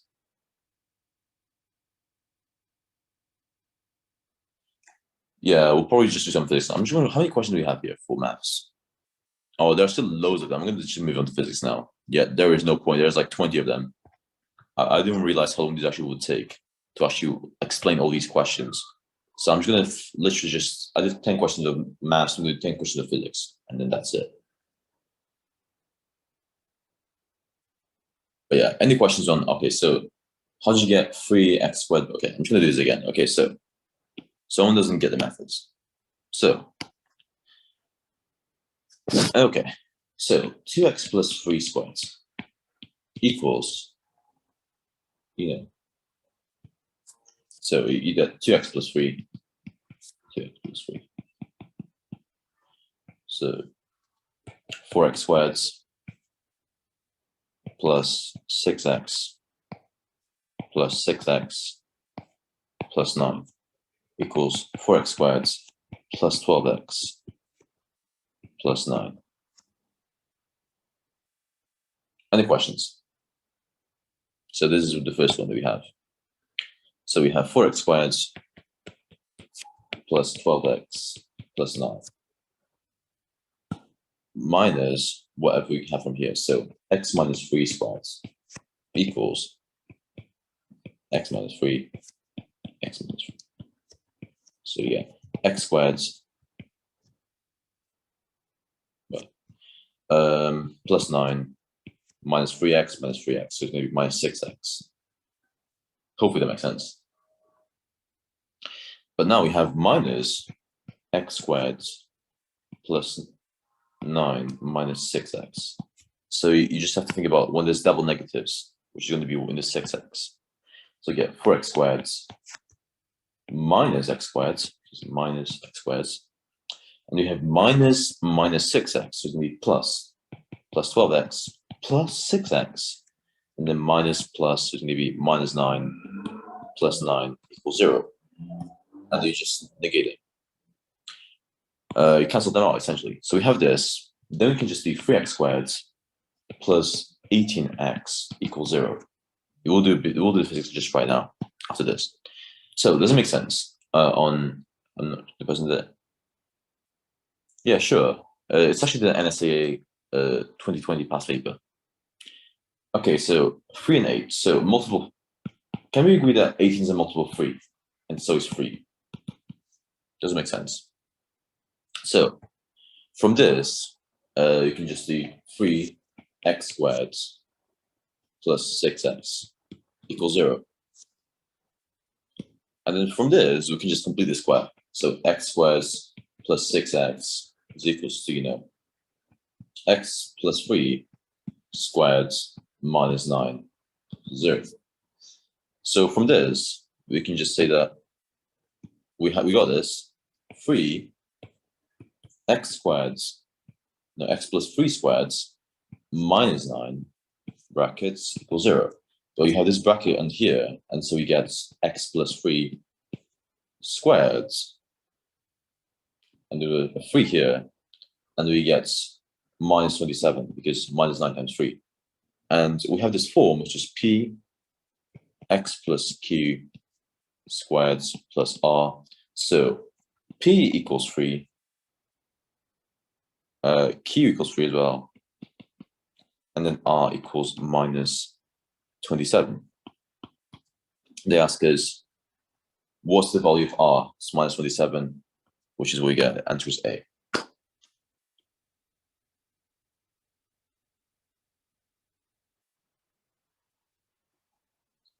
Well, it's a long story, but long story short, I can literally just submit a question to Cambridge Assessments, and then they'll probably just pick whatever test they would like you to do, because they don't have BMAT BMAT's chief examiners. They have a biology examiner, they have a chemistry examiner, and they're the people that write questions for each of the subjects. So then they just use those questions everywhere, basically. Like one question, the maths person would be writing questions for the TMUA, the NSA, the academia, whatever. Like they would be writing those questions, and they take some submissions and review them.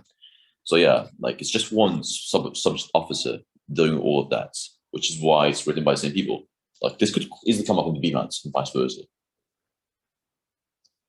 Anyways, let's do some physics now, because this is we haven't done physics. So part B. Doesn't look like physics, but whatever. Which diagram represents the structure of an opposite charge ion of a different isotope of the same elements? So,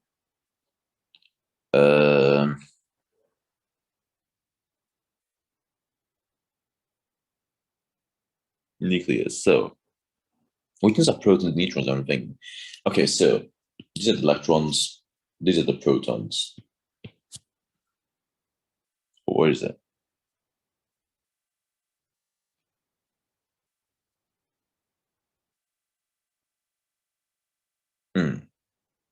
Oh, but this is an ion, so maybe.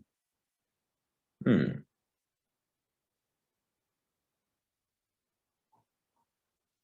so this is okay. So this is an ion, and we have. I think these are the protons. It looks like the proton because it's an ion. So there's one more than they should have had.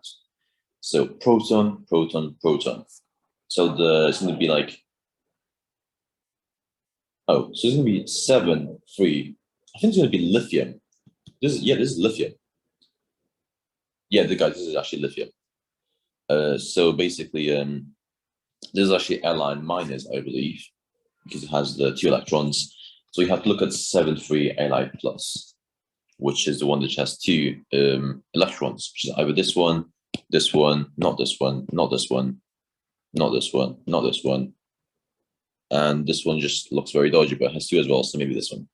So now we have to look at the one that has the 4 neutrons and 3 protons. This one has 3 of each, and this actually has more protons now, so C is incorrect. This one has 3 of each, so it's incorrect. This one has 4 neutrons and 3 protons, the answer is G. Sure. Okay, I'll just go over it again one more time. And this question can be quite difficult to understand. But I'm just wondering, guys, do you want me to go slower? Because I know some people have different abilities, as I've said. So do you guys feel like I'm going too fast, or is this question just confusing? You can be honest. I don't mind, personally.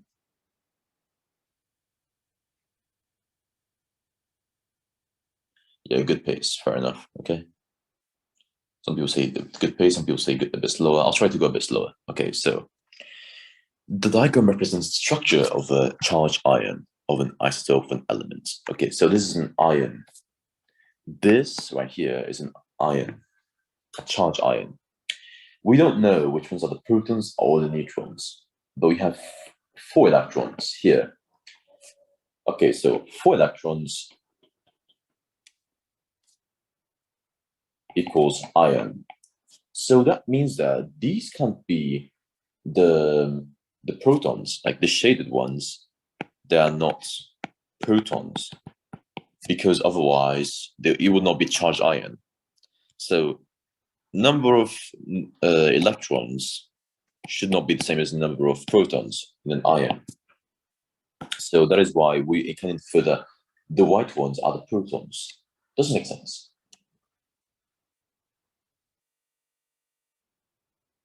Any questions, guys? By the way, please don't send them on the Q&A. Like, it makes my life a lot harder.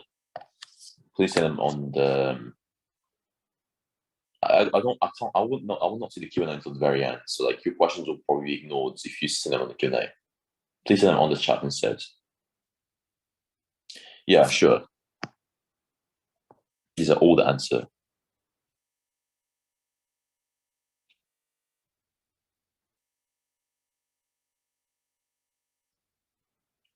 Yeah, so these are all the answer choices. So you guys can see that our element has 3 protons.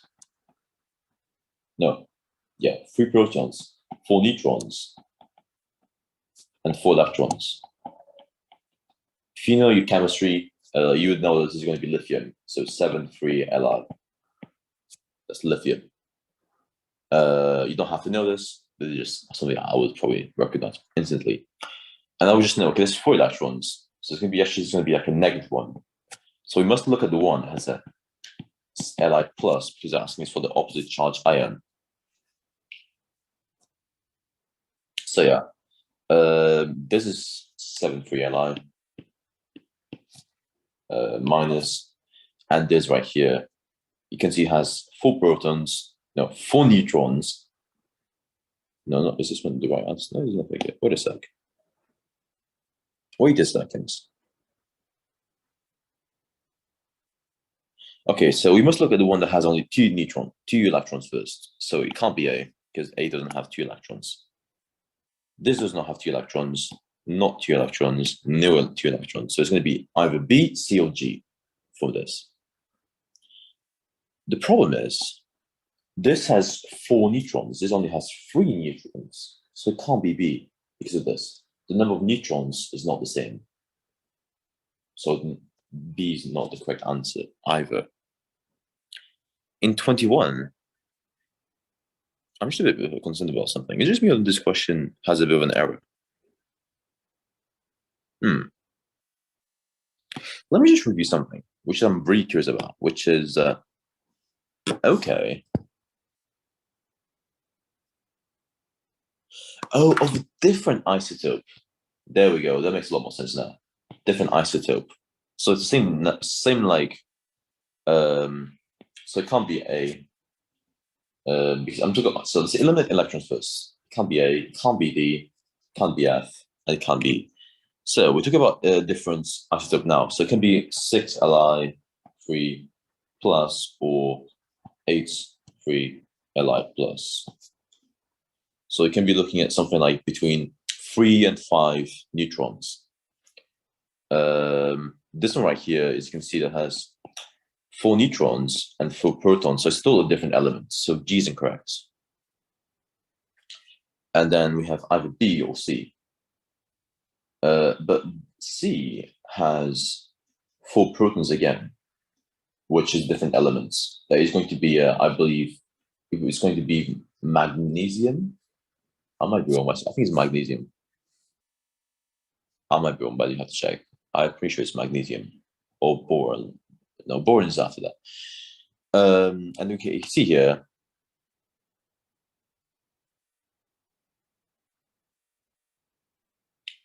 Okay, so different isotopes have different number of neutrons. How do you get rid of F when it has different number of neutrons? Because,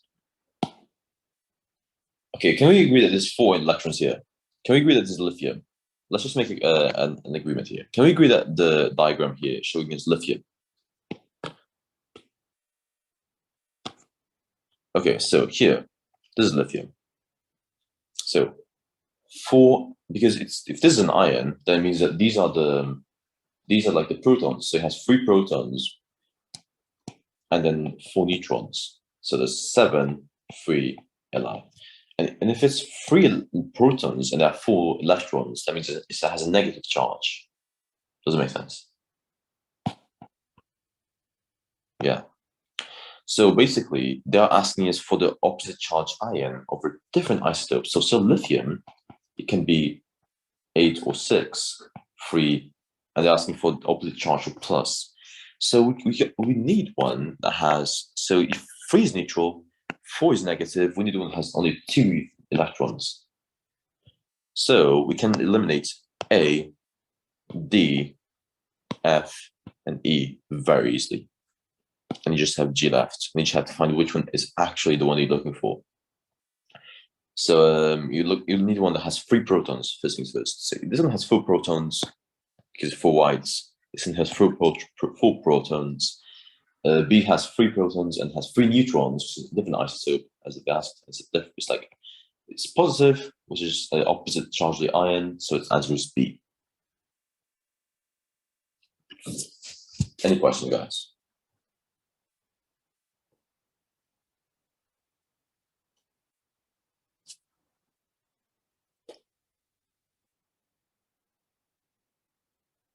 Okie dokie.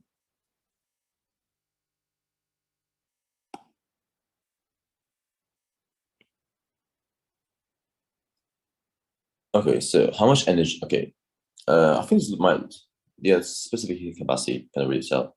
So energy Q heat released. So you can see that this is asking for heat, specific heat capacity. So the equation that we need here is Q equals mc delta T. That's the equation. Okay, so a soldering iron has a copper tip of mass, so m equals 2 grams, which is 2 over 1,000 kilograms. The tip is heated with a 30 watts thermal power, so P equals 30 watts. T equals 50.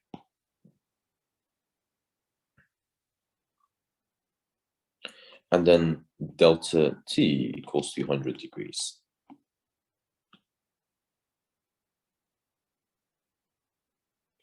And then C equals 400 joules per kilogram. Okay,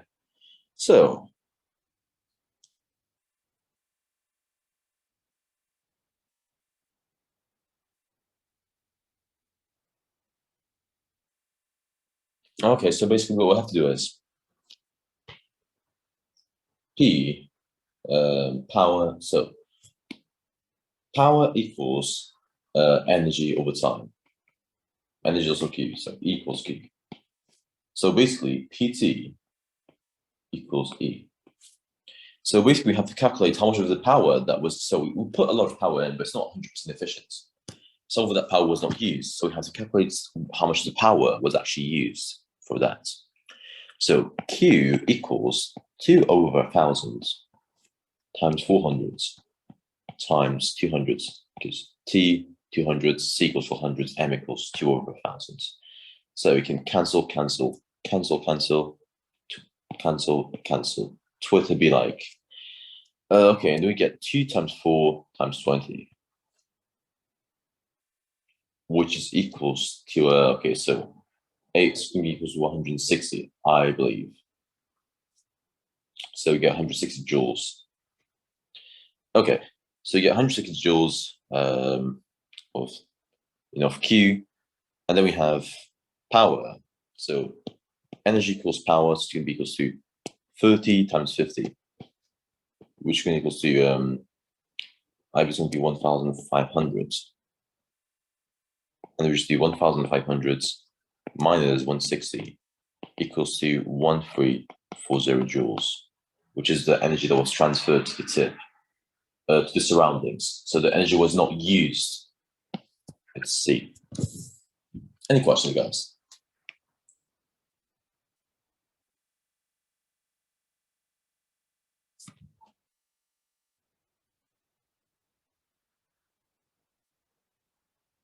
Okay, I don't think there are any questions.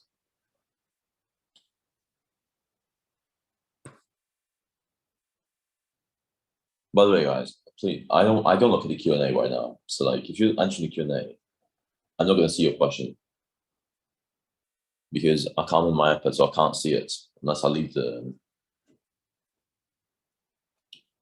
this page right here. Okay, so angle of incidence. I don't think this is in the BMAT personally. So should we just skip this? Because I'm pretty sure this is not in the BMAT. Pretty sure. But let's go for it anyways, regardless. Peaks and troughs. Yes, waves, but most of the waves is more about we have to check the specification, but I'm pretty sure it is, yes.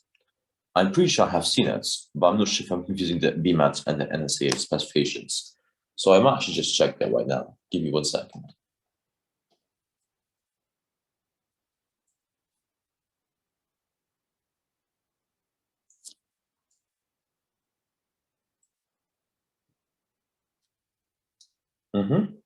It's P4, so it's P4.4 in the specification. It is the BMAT. So it's P4.4B. That's where it is. So it is in the specification. I'm going to double check if peaks and troughs are in the specification. Otherwise, I'll just skip this question.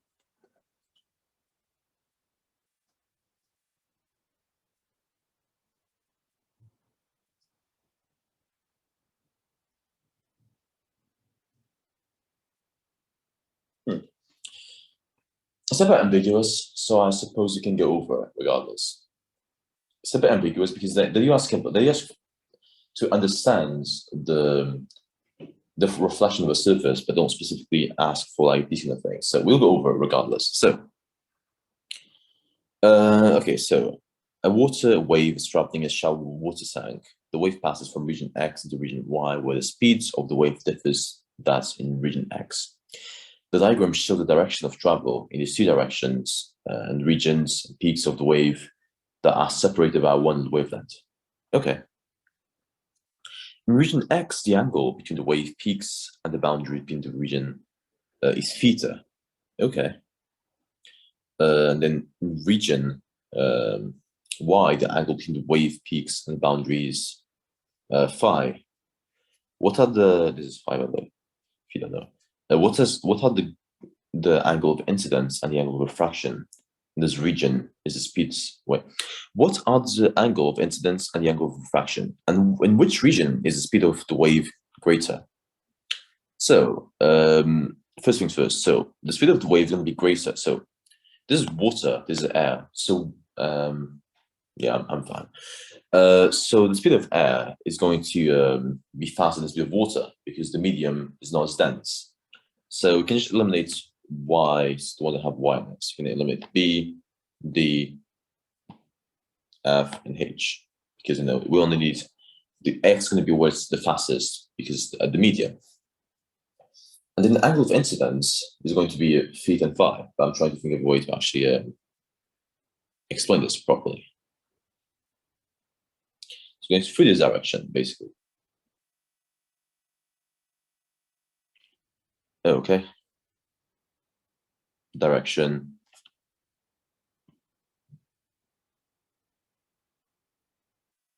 Yeah, I'm actually really like unsure how to explain it because it's literally just like knowledge.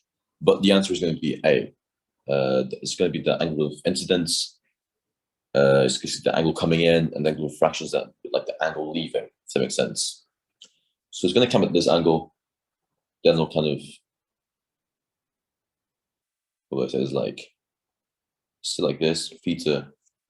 So it's going to come like this, and then leave it like this. So the angle is going to come at the angle theta and leave it angle phi, which is answer is A. Doesn't make sense, guys. This is all its refraction in a nutshell. It comes at an angle, then it changes. That's the angle of the refraction.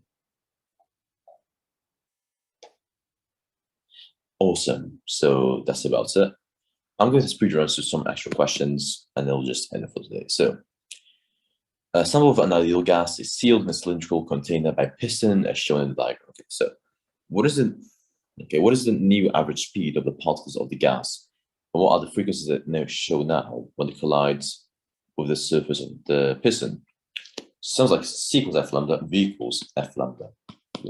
So the particles of the gas are moving with an average speed V and collide with the surface of the piston with a frequency F. Okay. That makes sense. So the piston is now slowly pushed into the cylinder until the gas occupies half of its greatest volume, but the gas remains at the same temperature. Okay. What is the new average speed of the particles of the gas? Okay.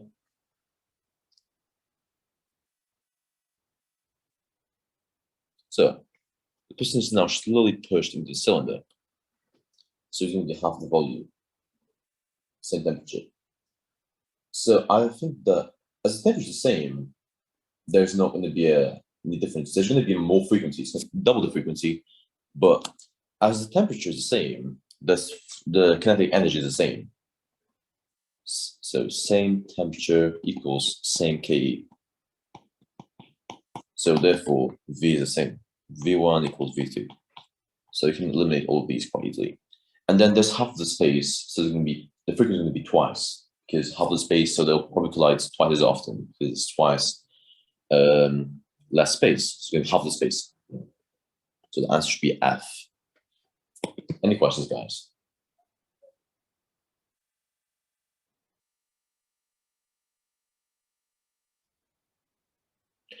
Okie dokie. I'll just keep speeding around through these. So, which of the following statements explains why these features help to insulate the liquid of nitrogen? The shiny, okay, I'll probably even have to look at this and, okay, so the shiny inner surface of the inner wall is a good emitter of thermal radiation. Good emitter? Well, the thermal radiation cannot travel in a vacuum. And then the shiny outer surface of the outer wall is a poor absorber of radiation. 3 would be correct. I'll say that 2 does not sound right, mostly because, you know, energy can probably travel in a vacuum. You know, it's all energy. So this is incorrect. It can travel in a vacuum. And the shiny inner surface of the wall, it does not emit. It's not an emitter. And the good emitters will be, it reflects well, but it's not as an emitter. Emitters will be like black. So the answer is going to be D, 3 only. For 25. Does it make sense?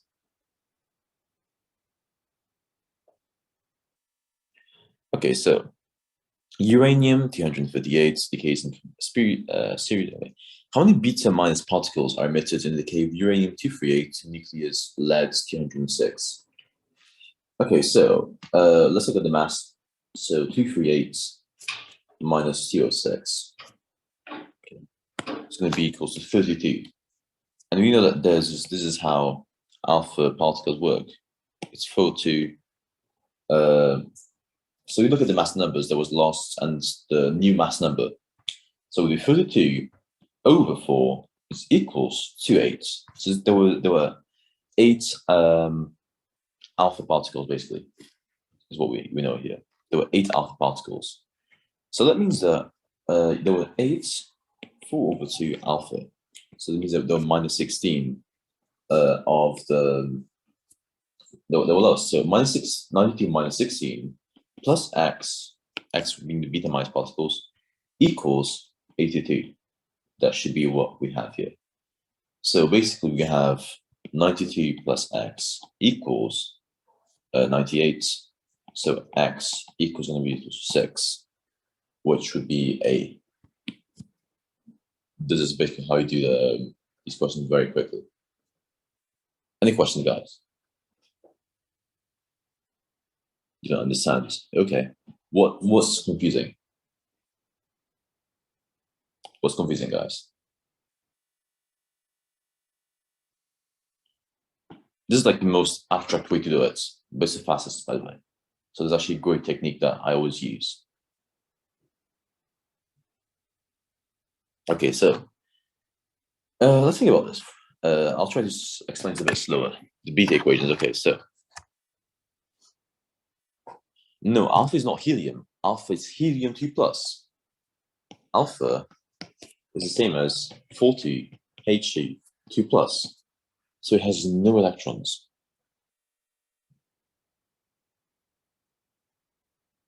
Just remember that. Now, uranium 238, 92 uranium, goes into some alpha, X beta, and it becomes 206, 82 leads. So in other words, what we can say is, this is what happens. Why do I say 28? It's 238 uranium.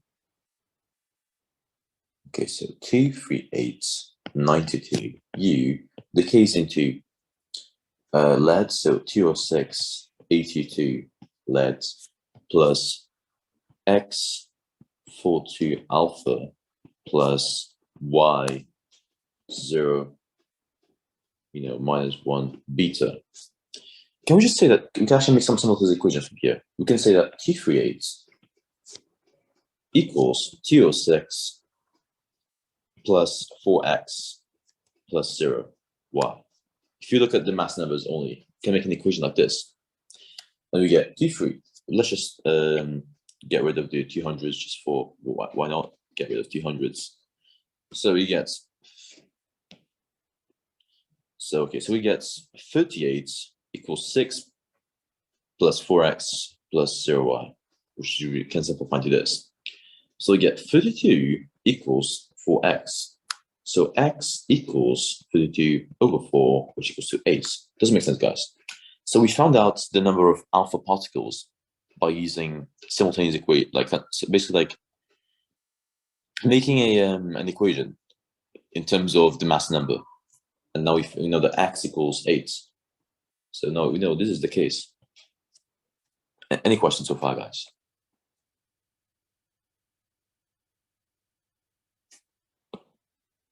Any questions?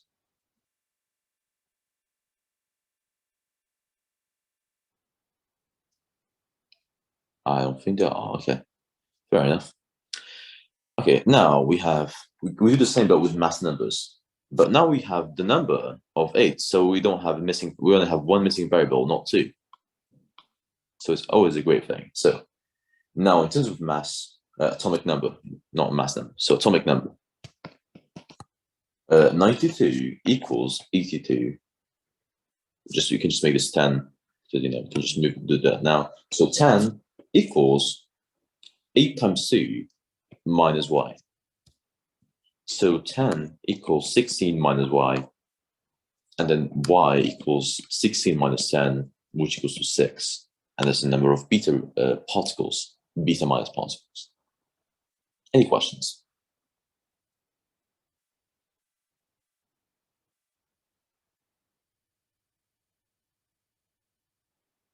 The first bit is the same as literally from the above. So do that with mass numbers. T38 minus T06. We can literally just get rid of the 200s because they're all the same. So 38 minus 6 equals, actually I'm not going to, because some people seem to be very confused about this. Let's not skip any steps. T38 equals 206 plus, this was an x before, 4x plus 0y, minus 0y in this case. Minus 0y.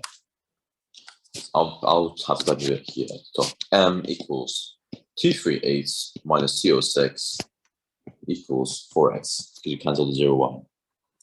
And then we get 52 equals 4x. So x equals 52 over 4, which equals to 8. So therefore, number of alpha particles equals 8. And then we just do that for atomic number afterwards.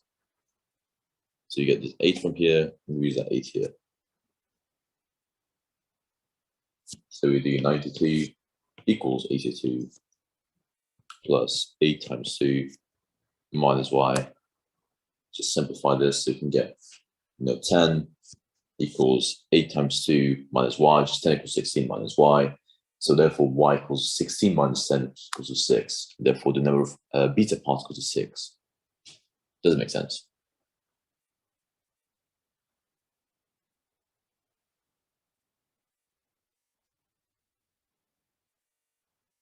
I'll skip this question if no one has no questions.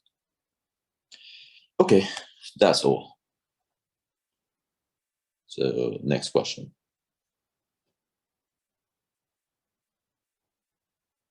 Okay, oops. Okay, so what is the percentage efficiency of the system and how much energy is wasted every minute? Okay, so this electricity transmitter using the first country supplies energy at a voltage of rates to 400 kilovolts. So V equals 400 times 10 to the 3, which equals to 4 times 10 to the 5 volts. That's how many volts there are. Okay, so far so good. To a 200 amps, so I equals 2 times 10 to the 3 amps. The secondary country receives electricity from the transmission system at 160 kilovolts. It will not die, don't worry. It's going to finish right when we finish this. Don't worry. I can see you guys. Don't worry about it. It's going to finish. Question 30 is when it's going to die. So don't worry. I'm keeping track of time. Don't worry. And then so V equals 160 times 10 to the 3 volts. So V equals 1.6 times 10 to the 5 volts. And then current equals to 4 times 10 to the 3. So we look at the power basically that has been received in both ends. So P1 should be equal to P2 in theory, which is not. So power in this one. So power equals P equals IV. So it's going to be 8 times 10 to the 8 for the first one when it's coming in. And when it's coming out, it's going to be 1.6 and 4. Okay. So 1.6 and 4, what is that? 1.6 times 4 plus to 3.2. It's going to be 6.4, I believe. So 4 plus 2.4. Yeah, 6.4. So it equals 6.4 times 10 to the 8. So the efficiency is going to be 80%, and that's going to be 20. I don't even have to calculate it. So it's on the day, I think, then. So on a particular day,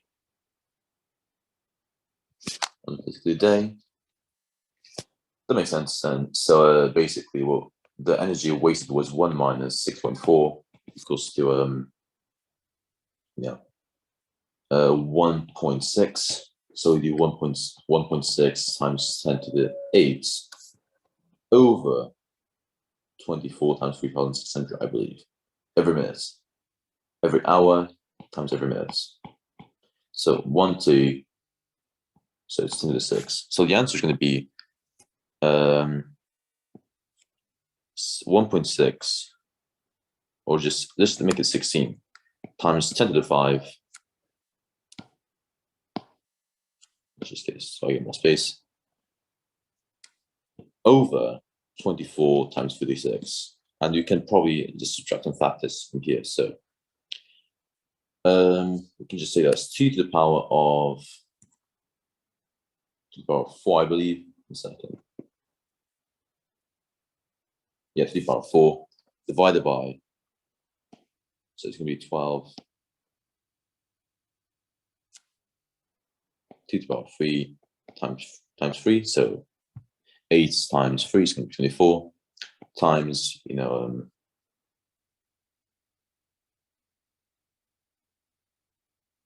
4 times 9. Yeah, so 2 squareds times 3 squareds, just simplify things. So this is what we get. And then we just cancel this, we get 2. And then, so 1 over 3 times 2 times 3 squareds, which equals to 1 over 54, and then times 10 to the 5. Times 10 to the 5. Which is really low. I'm not sure what just happened here, but if you estimate 1 over 54, that should be roughly 1 over, it's going to be kind of just a bit below half. So if I was to actually guess this, I would say that, okay, something really interesting here that just happened. By the way, guys, actually, change of plans. I'm going to grab a charger because I think we won't have enough time to actually cover all of it. 1 second.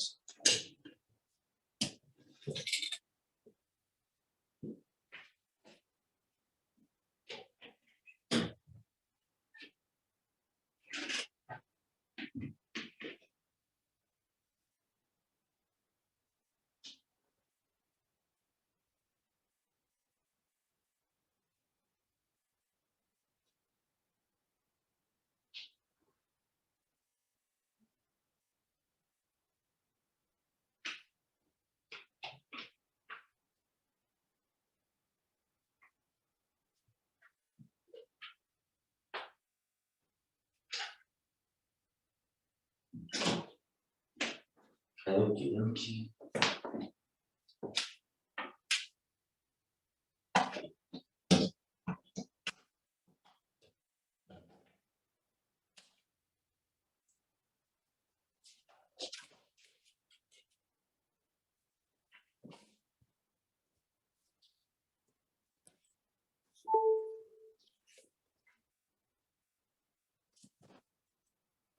Okay, guys. So I have just changed. I have found a charge. I just realized it was not.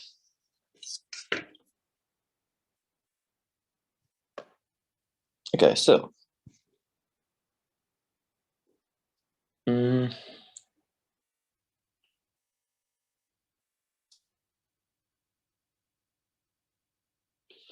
yeah, someone asked. Yes, we have to do this question in a minute. In the BMAT, they're very very time consuming. Let me just do this a bit slowly because I want people to actually. Some people are getting very confused in the chats. Okay, guys. You extract the values 400s and 2000s. So voltage and currents for so V1 and I1 equals 400s times 10 to the 3. The second one is just 2000 amps and volts. I2, so V1, V2, and I2 equals 160 times 10 to the 3. Second is going to be 4000 amps volts. There we go. Calculate power. P equals, this is the same as 4 times 10 to the 5. This is equal to the same as 2 times 10 to the 3.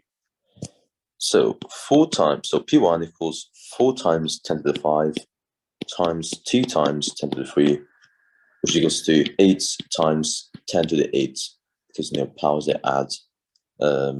So watts. So we get this for the first one.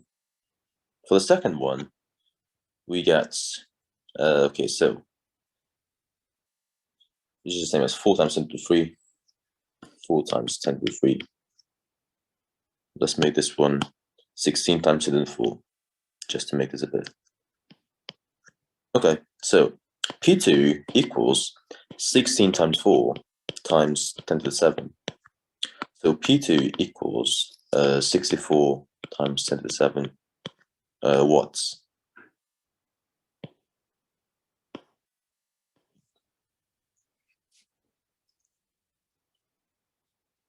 P equals power.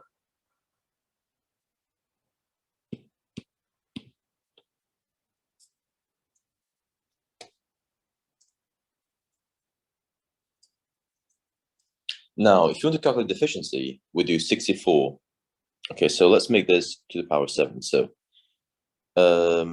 we can make this equals 80 times 10 to the 7 watts. If you want to make this things a bit simpler, P2 equals 80 times 10 to the 7 watts. So you have DC right here. So efficiency equals power output divided by power of the inputs times the hundreds. So efficiency equals 64 over 80 times the hundreds. And we can divide this by 8, so which equals to 8 over 10 times the hundreds. So you need 80% efficiency. So we can eliminate these just from the efficiency parts, if that makes sense. So that is sorted. Now we have to look at the energy wasted every minute. But the question is, we might be thinking, okay, so how do we do that? And that's a great question. Let's just see these powers to the side. So P1 equals 80 times 10 to the 7 watts. Okay, so I guess we can just do so they're asking us for the energy. Okay, so P equals E over T. So PT equals E. So E equals, so we need to find the difference. So 80 minus 64 equals 16 times 10 to the 7. That has been wasted. So 16 times 10 to the 7 times, it does this on a particular day, so 24 hours, times 3,600 to get the energy wasted every minute. So 16 we can just do 3,600 as what? 36 times 10 to the power of 2, I guess. So you can just say 16 times 24 times 36 times 10 to the 9 for energy wasted every minute. And then once we do this, you can just be like, okay, so I'm just really thinking if there's any way I actually can do this a lot faster than just multiply all these out.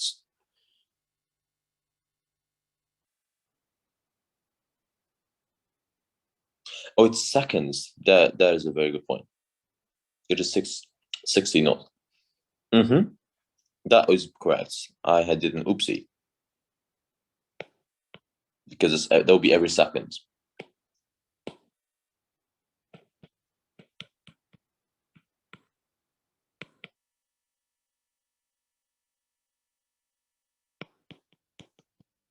There we go.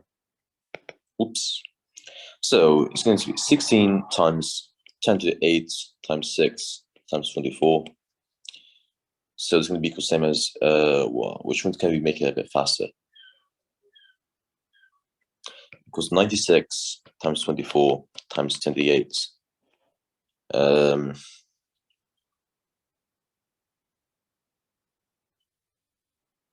Can we just take 960 plus 960? And then we can just do like, plus 480 minus 96. That might be the fastest way to do it. Or not? Well, I guess you can, I'm sure you can approximate this. Well, you could. In theory, you could. But,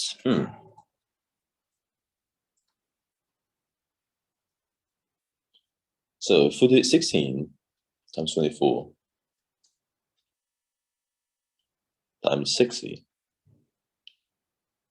that would, why the numbers are not adding up. I'm not really sure why.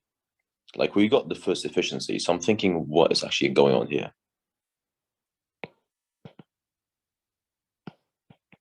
Yeah.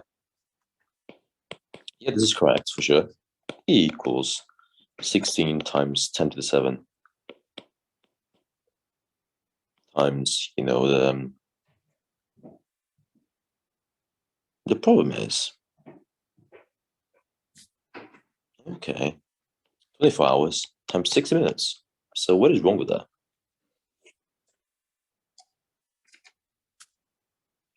So E equals 16 times 10 to the 7 times 1400, no, 1440, and then just times that by 16.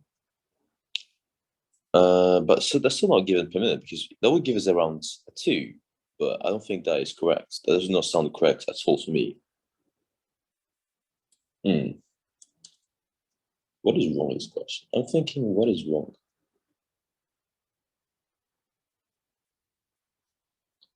I have just checked the mark scheme and I'm a bit confused because it says it's D. But when you add these all together, when you multiply them, they will not give you D. So I'm thinking either this was wrong, which is very likely because we get 80 straight away.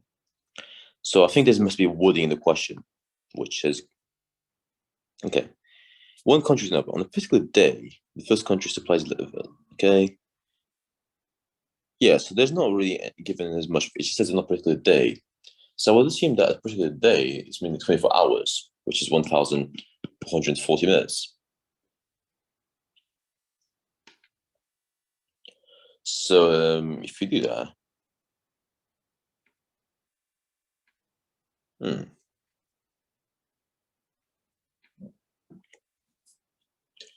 me just check something. I'm just going to check something really quick.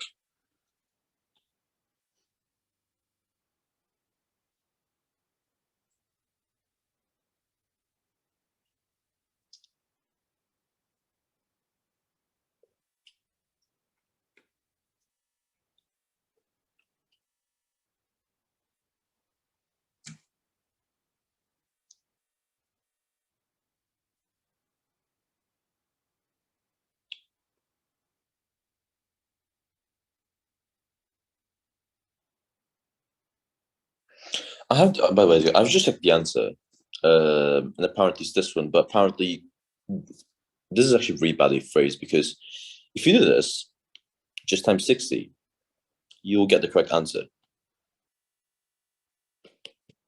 which is very weird because they did not explicitly say that there was per hour, which is very confusing personally.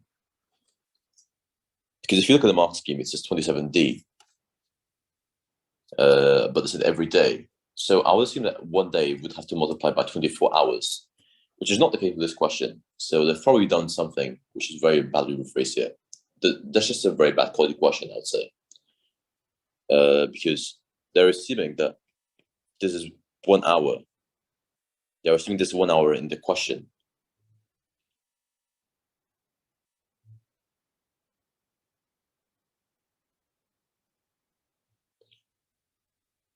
Yeah, we've done minute per joules for sure, but there's a problem here, which is that we didn't really make an assumption, because I guess that why did they say there wasn't 1 hour though? Is what I'm thinking. They didn't assume there was 24 hours for this whole timing, which is very interesting, a very interesting approach to the very least.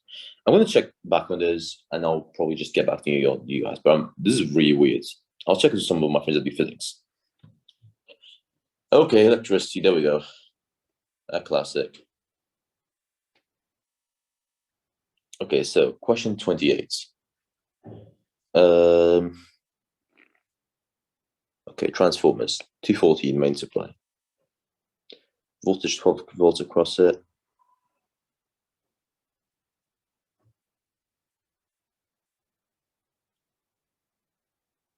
Okay, so I guess it's going to be something to do with like P1 equals P2.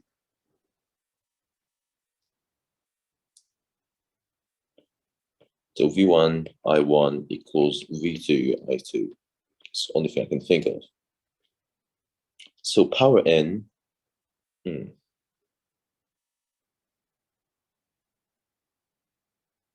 Okay.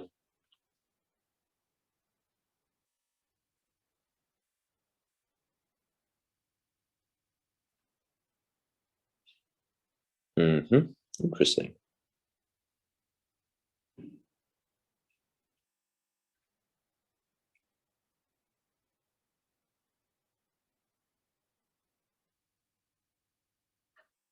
And identical lamp. Interesting. So if there are 0.1 amps for the identical lamp, and we have we have one lamp which is 0.1 amps. We have a second one. That means that we would have to double the current because there are now two identical lamps. So there's going to be more of the same ones. So it's going to be 0.1 and 0.1. It's going to be some sort of junctions. So we know it's going to be, we can eliminate these because there's going to be twice minimum identical lamps. Now there's two of them when he closes. So it must be 0.2. And then the current of the lamp L, I suppose that we just have to do, well,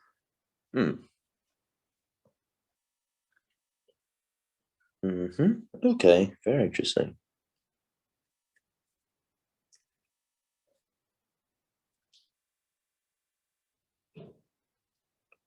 Yeah, so the volts are going to be split across here.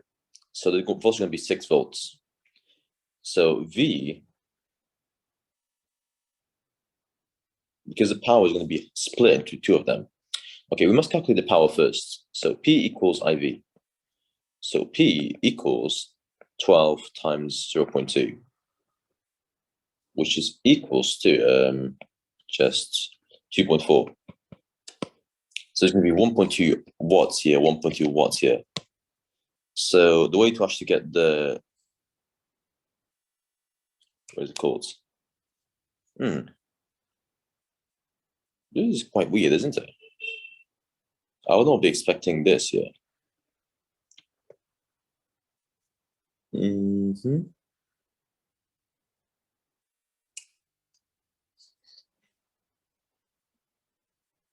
Very interesting.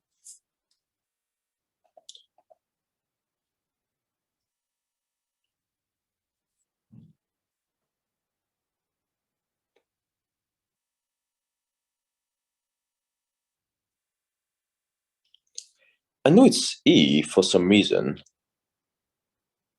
but I'm just thinking of how do I explain this? Because this one is like from just intuition.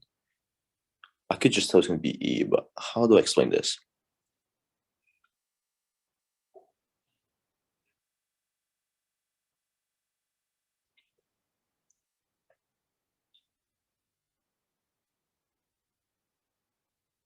Okay, what if I do this? So it's going to be P1 equals P2. Let's do this. T40 times 0.1.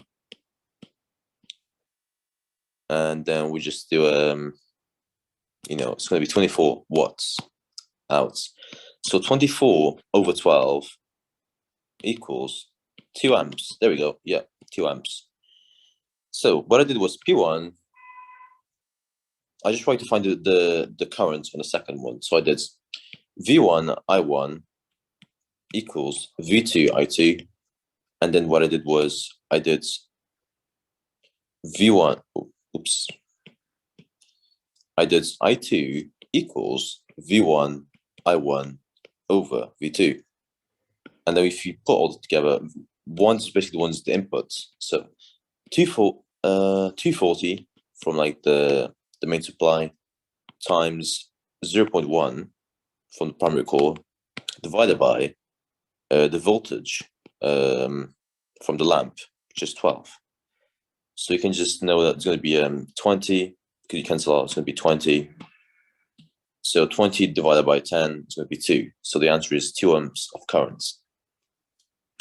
And finally, for the currents in the primary core itself, it's going to double because there's another second lamp, if that makes sense. So the answer will be E. I'll just speed run through the last questions and I'll just go over the Q&A. So yeah, okay, so wait, has it even just started? 1 second, guys. I'm just checking something. So we have loads of questions in the Q&A. Okay, so we have still quite a lot of participants. I'm going to just finish until question 30, and then I think that will be it for today. And I'll just walk over some questions, and that's about it. So how does that sound for you guys?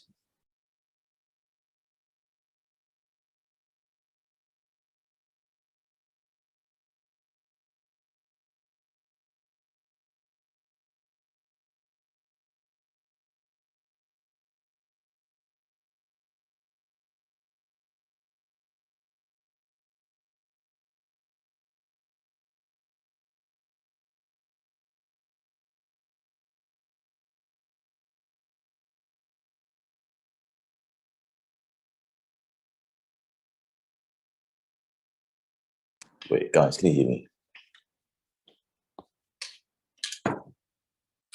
Okay, I'm just going to walk over the last questions, like question 29, question 30, and then that's I guess. I think that will probably be the way to go about it.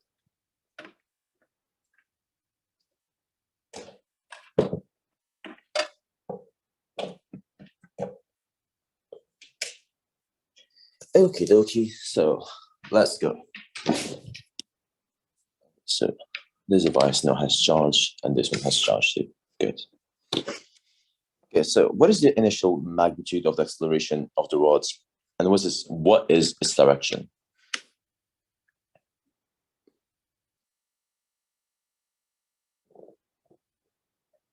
Mm-hmm.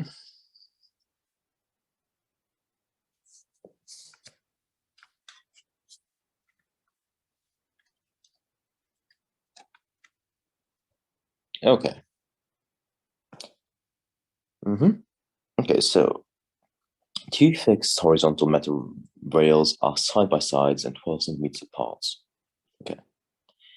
The rails are connected to a DC power supply by a switch that is initially open. A free movable metal rod of mental length, 20 centimeters, is placed on the rails as shown on the diagram. The angle between the rods and the rails 90 degrees. It's a lot perfect then. The whole arrangement is placed on the uniform magnetic fields of 0.5 Tesla. It's going to be F because BIL, I think. Yeah, it looks like it. Current of 2 B, the length. Where is the length again? 20 centimeters. So F equals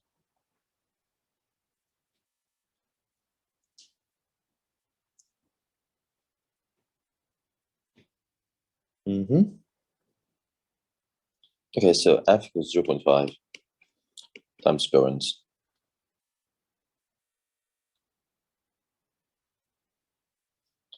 Wouldn't it just be like that kind of question where you kind of just you do F minus mg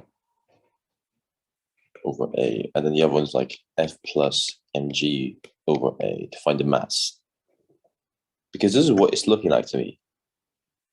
Because you have to find acceleration like that. I'm just going to try something for this one first. I'm going to go for the easiest way. And if that does not work, I'll try the other methods.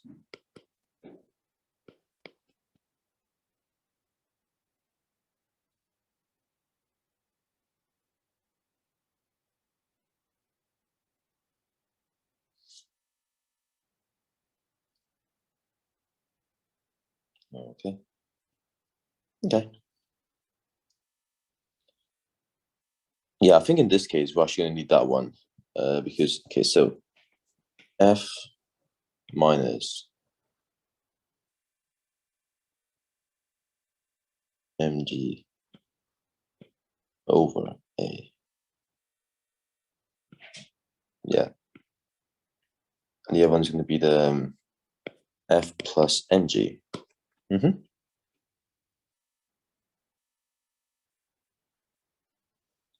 No, perpendicular into the page. Okay.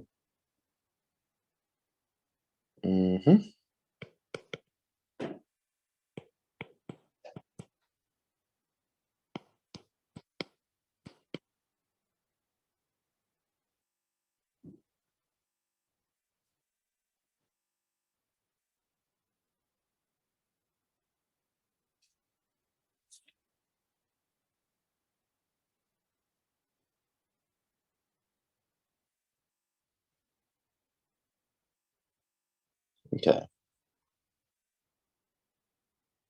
But which length do we need to do? The length of the rods or the length of parts?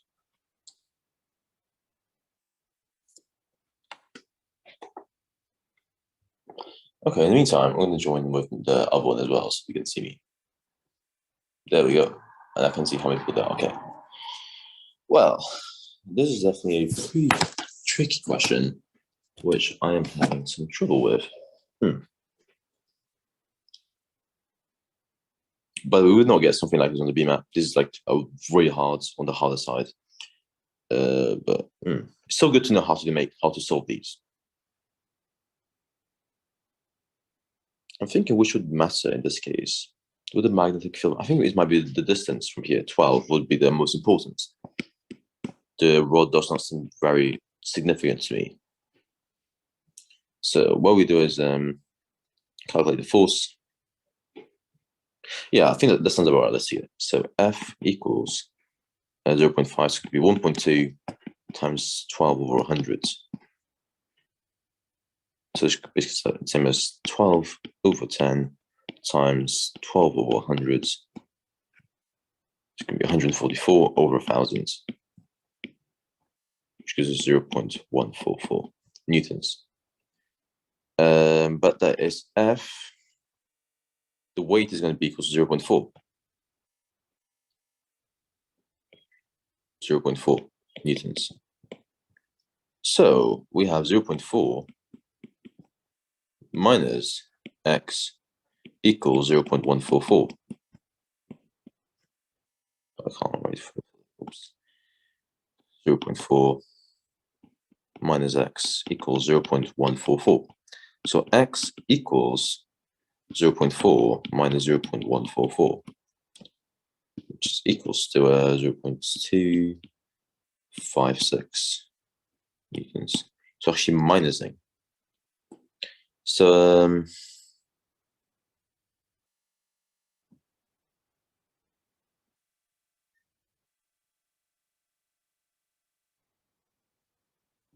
not again. Let me just see the chat for a sec.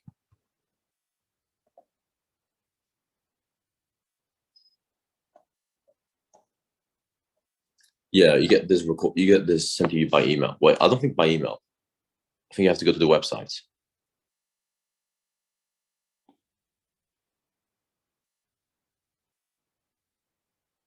Hmm. But what is the master? I need to get the mass, don't I?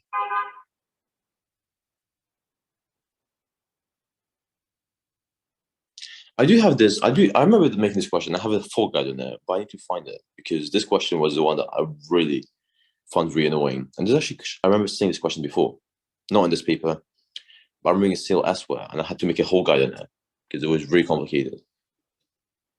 Because there are two equations that you have to take into account, and I can't recall the other one. Hmm. I know. I kind of know the answer. From elimination, you can probably tell that this looks too small. This one looks like the most plausible one, but yeah. Mm-hmm.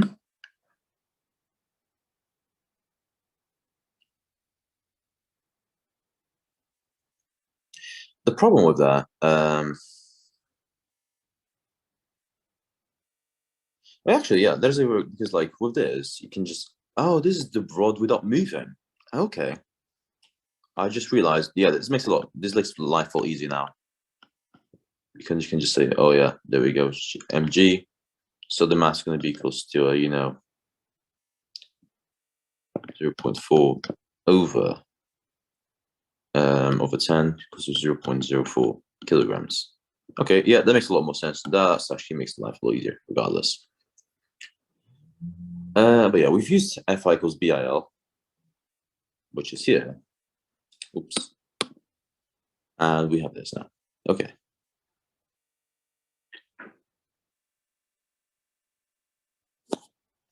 We now have the mass, which is just 0.04. So I think that's quite easy to infer, regardless.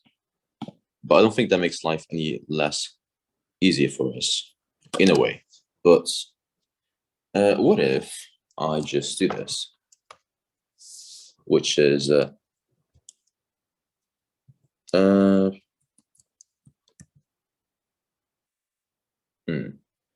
because if I put this number, I don't think that would work, would it?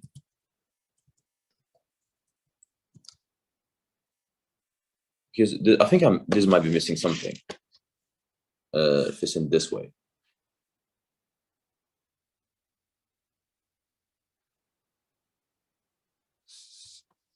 Uh, it just me. This was the problem with units, though. Units, because I think there might be a. Let me check the units again, because this is the correct one, but I think it should be 2.56 newtons. So there might be units problem somewhere over here. Let's see the units. What have we missed? Yeah. So this, yeah, the method is definitely right. I've just checked. It is right. I've just checked on my laptop on the notes that I have for this type of question. So it could F equals BIL. Yep. F equals 0.5 Tesla. Units are correct. 2.4 amps times 12 centimeters, which is what we should have. I don't think that this should be.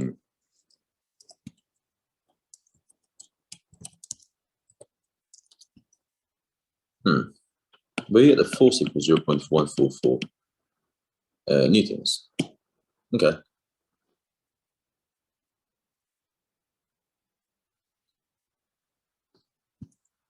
So F equals ma, or just the in terms of the weight equals ma. Now we have that 0. It's quite easy. It's quite easy to induct from ever. 0.4 over 10 equals 0.04 kilograms. So F equals 0.144 divided by 0.04 equals the acceleration, which is equals to 3.6. Well, because when divided is 144, divided by 4, it's going to be 1, 2, 3, get 24, 36. But now we just realize that there's actually a point here as well. because you can just make this 1.44, and then you can just say this is going to be 14.4 divided by 4, and then you get 3.6. So we get 3.6 or E. So that's the first step that we have achieved, finally. So it's either E or F. And now we have to determine this. I believe from the, guys, who remembers doing this in the exam? You literally have to use this to solve the question. And it's very annoying. I wasn't expecting them to actually use this question right here to do this. So here remembers what it's called. So there's a right-hand rule and a left-hand rule. So you have to look at the right-hand rule. So this one would be current, magnetic field, and force of motion. Okay. So when you look at the paper, it says that the whole arrangement is placed in the magnitude of the magnetic fields is directed towards the page. So it's like this. It's really hard to really show it here. So it's this one, your indicator finger will be pointing towards this. So you can see it's going to be pointing towards the left, like this. Not sure, because it's mirrored, but it's pointing towards me. I'm using my right hand. So it's pointing towards me. So therefore the direction is going to be left direction, using Fleming's left-hand rule. So the indicator will be pointing here. Indicator, your thumb should be around here. Your thumb should be, basically, your hand basically points towards the left, like this, if that makes sense. Like, can you just see it's pointing towards the left? So your fingers will be here, and your thumb will be kind of pointing towards the left. So that's basically what we have to do. And the answer will be E because of this. 3.6 and to the left. Any questions, guys? This is a really long question. I wasn't expecting to take that long. Should not take me nowhere long to do that. But yeah, I'm just going to check the marking now, just double check everything's right. And the answer shows me as 29. Wait, what? 29F. Interesting. Oh yeah, so okay. Why is it the right hand? Oh right, yeah. I see what you're doing. I see what you've just done. Wait.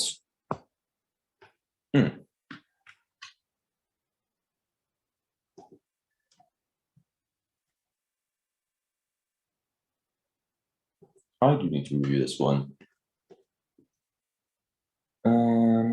Okay, so 29.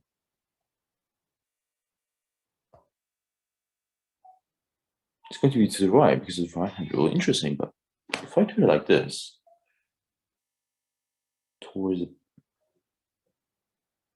Oh, there we go. There we go. This is such a weird arrangement because you have to. You tell me, Oh, okay. Okay, so basically, you just kind of just have to turn your hand. Oh man, this is such a nasty question, but fair play to them. Okay, last question, and then I'm done. I'm actually still done with this physics for today. What is the current when the temperature of the thermostat is 80 degrees? Well, it shouldn't be that.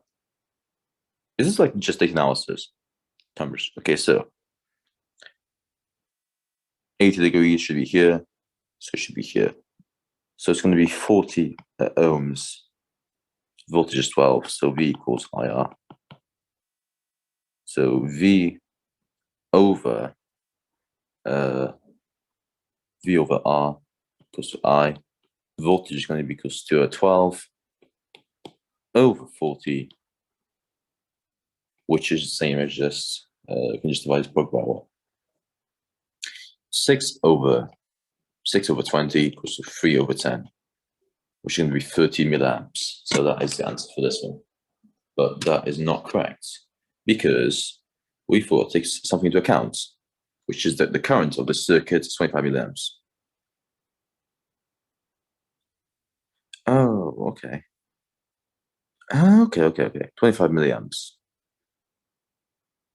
So we have to take that into account as well. Okay, so V equals 5. Okay. I see. So you have to use this value. There we go. That makes more sense. So first things first, resistance is 40 when it starts.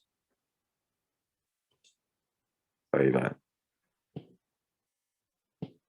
Okay, so when it starts, it's going to be at 400s for 25 milliamps. So V equals IR. V over R equals I. And that would probably make sense afterwards. Yeah. Okay, so it's going to be 400s for ohms. The I is going to be equals to what is it called? 25 times 10 to the minus 3. So you just do V equals IR. 25 times 400s time divided by 1,000. That's the best we do it. Divided by thousands. 1, 2, 1, 2. So V equals 25 times 4 over 10. So 2500 is going to be 10 volts. That goes to the thermistor. So when we do this now with the 80 degrees, it's going to be from here, and you get 40 ohms. So V equals IR. V over.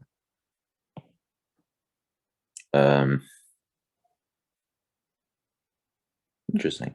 Fair enough. V over R. Get I.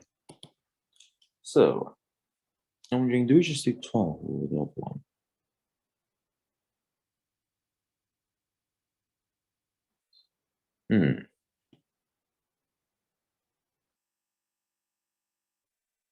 Okay. The thing is, I don't like that though, because it does not make a lot of sense in the grand scheme of things.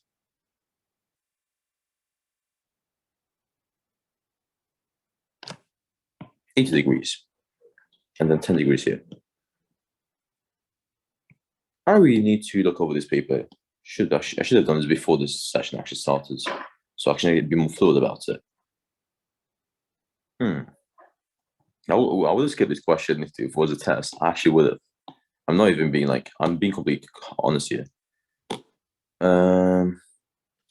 Yeah, because when you match the values, get 400s, and then you get 40. So you get 40, you get 400s.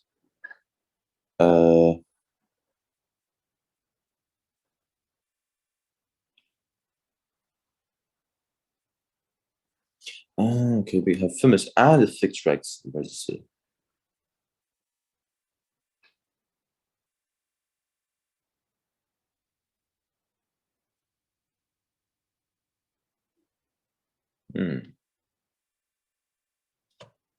What if we do V equals the 40 came from this? Can you see how we can use the graph here from here? So it says, what is the current temperature when the thermos is 8 degrees? So this is 60, this is 70, this is 80, this is 90. So right over here, we get 40. This is 30, this is 20, this is 10. So that's where the 40 came from. In this one right here, we just get, the 400 from here. So that's where we get 40 and 400s. But what I'm thinking is, this sounds a bit more complicated than it is. I'm just trying to look past what the question is asking. Because in theory, if you just do if you just do this, V equals, you can just do V equals IR. But I think this is just too simple for the questions asking, because there are variable resistors. So V over, let's say R, you get 12 over, 40, and you get something like, as I said, 3 over 10, which gives 0. It's going to be 30 milliamps. But this does not look correct. This sounds too easy. And I've just said the marks. I'm going to check the marks, and it's going to be wrong for sure. It can't be right. There we go. Yeah, it's not right. There's a step missing here. I'm trying to figure out what that step is. Or do we have to use another equation as a whole? Like, for example, Vn equals, or V out equals Rn over R out is what I'm thinking. Do we have to use this? Because it's not incredibly obvious to use this.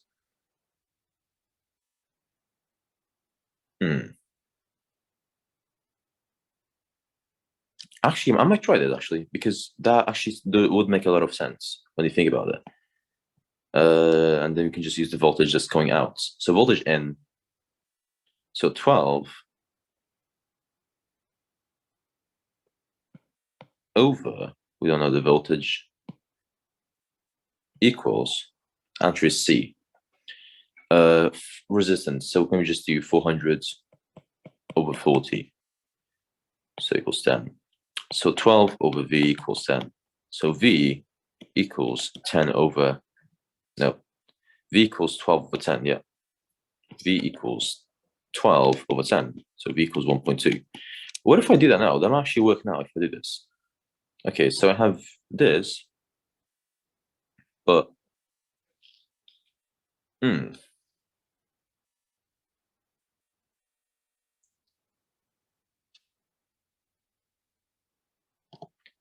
okay, some people are saying that answer is B. It is not. I can officially check. I do have the marks in front of me. I've literally checked it right now. It is not B, as some people are saying. So that would not be correct.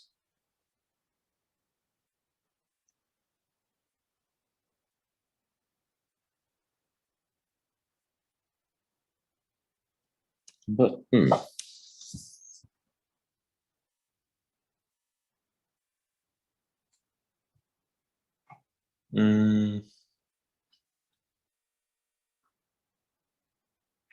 I'm really wondering though, because this does not look like it's going to be my question.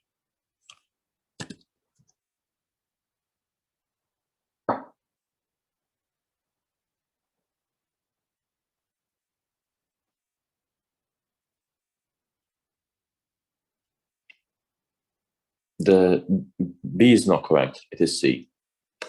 You can check the marks on yourself if you want. Answer is C. And I've just checked that myself. This is a really tricky question. I should check with my friends from physics afterwards. I have many of my friends with the physics, and sometimes I have to check it with them, especially the physics questions. They are really annoying. As a matter of fact, the answer is C. Definitely C. So for everyone getting says it's B and it's D, it's not B and D. I thought about that as well, but it is C. And I'm just thinking why? Because you have to think. Remember, that there are two resistors. There's a thermistor and there's a fixed resistor in series.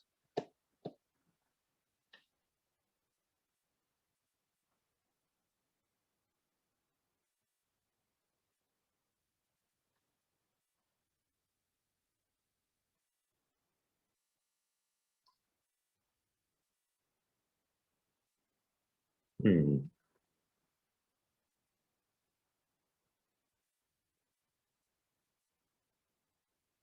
Mm-hmm. What can we try to do this? What other methods can we use for this? No, the answer is not D as well, everybody. It's not D.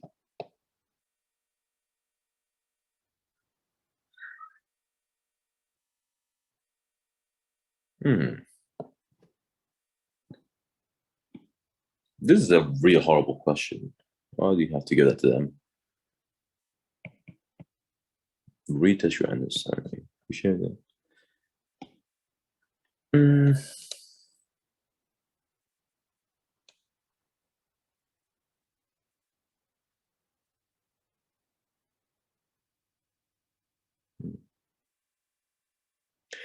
These are the hardest. These are probably some of the hardest questions, which is why I picked this paper.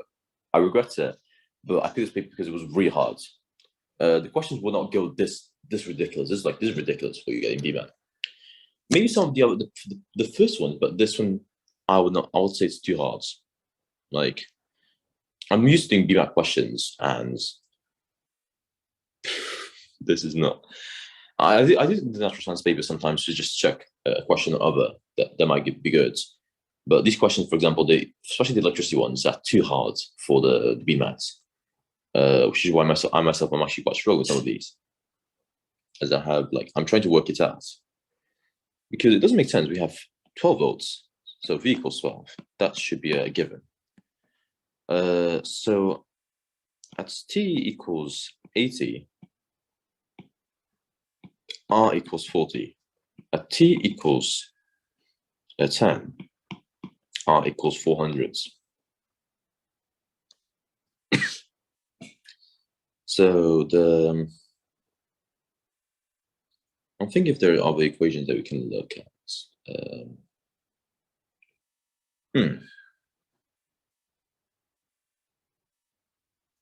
I feel so bad for who had to see this people in 2020. I actually feel really bad for them.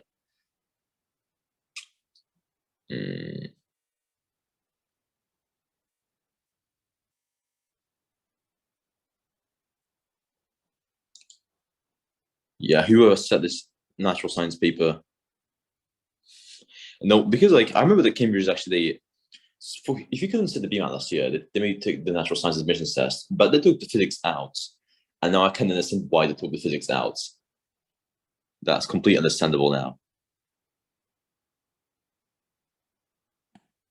Okay. Yeah, the units are right. Okay, let's see if I can kind of get to the answer with just using these. So V equals 12, supposedly, R equals 400, and I equals 25 over 1,000. Okay. Okay, what other equations can we think of? I'm going to just check the specification right now, the guide that I have. So, okay, electrostatic, electric circuits. Yep. Q equals I V equal.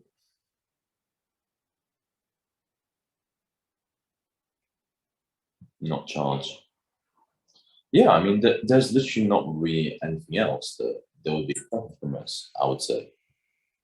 It's really odd. I couldn't think of the V in and V out, the ratios. But apart from that, I can't think of something else, which is really weird. If you try power, it means the power is going to be different. So I can't do that because this is not proportional. So the power would not be the same. Doesn't follow Ohm's laws. By the way, does anyone have an idea? I'm quite curious to see if people have any thoughts on this.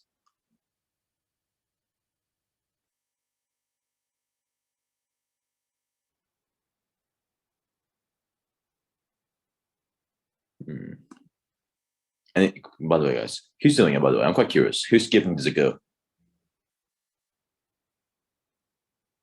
Fair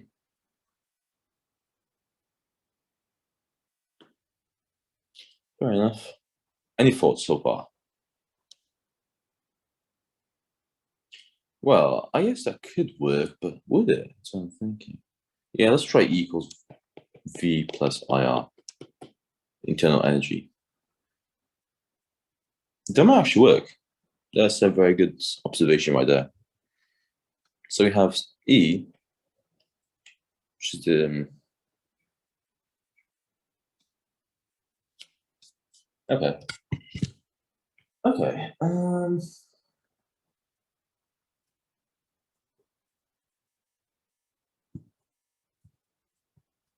But will it work though?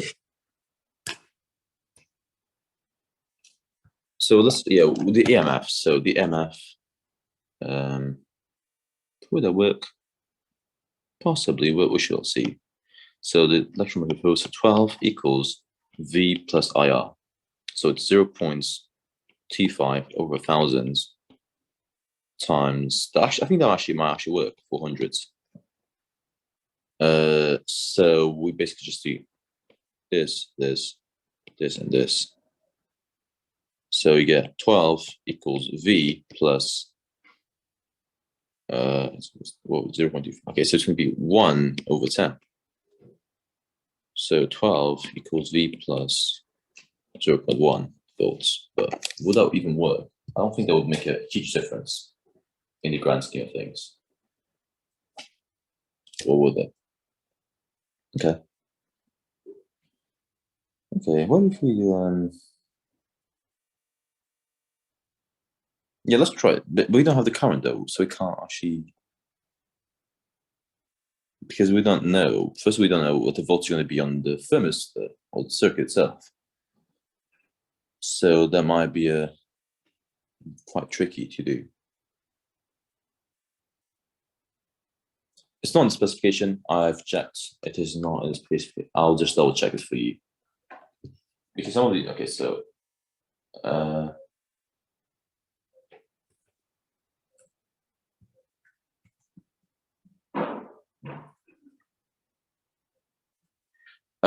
you don't have to know this one.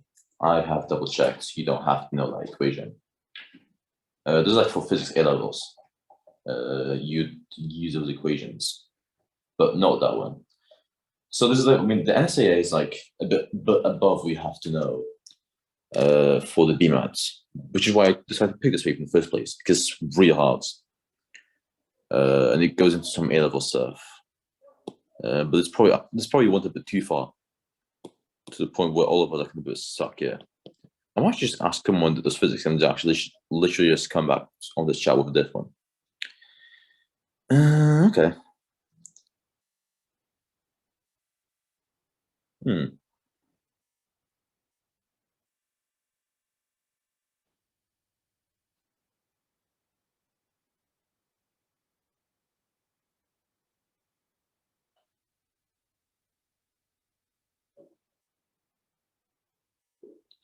Okay, what if?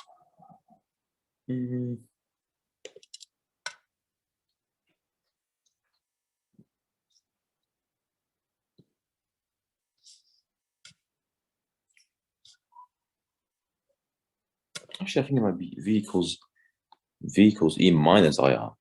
That would make a lot more sense. I would say it's the opposite. It's not that one. It's this one. Because the missing volts. Or is it? Nope.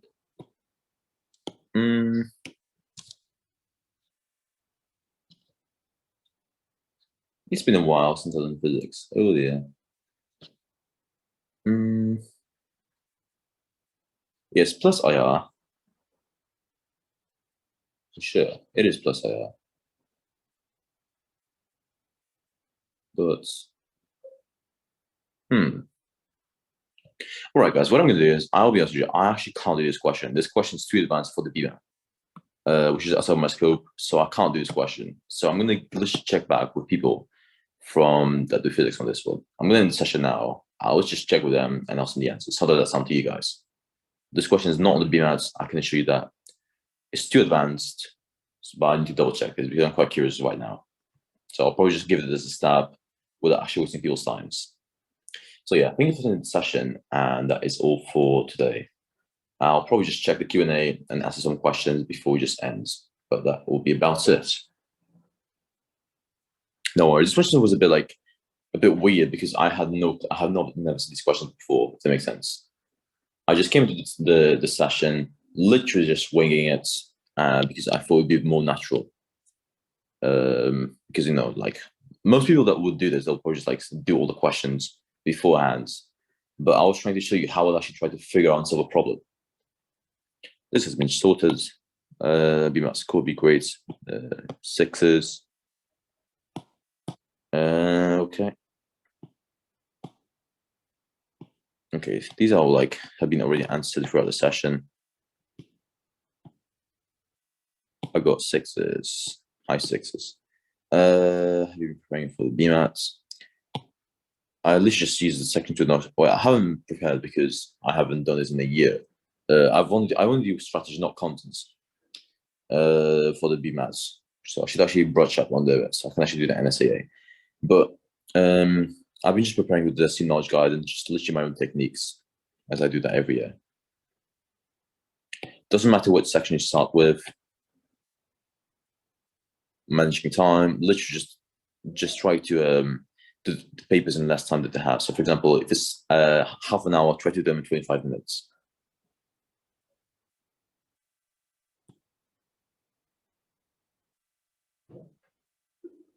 Okay, has been answered.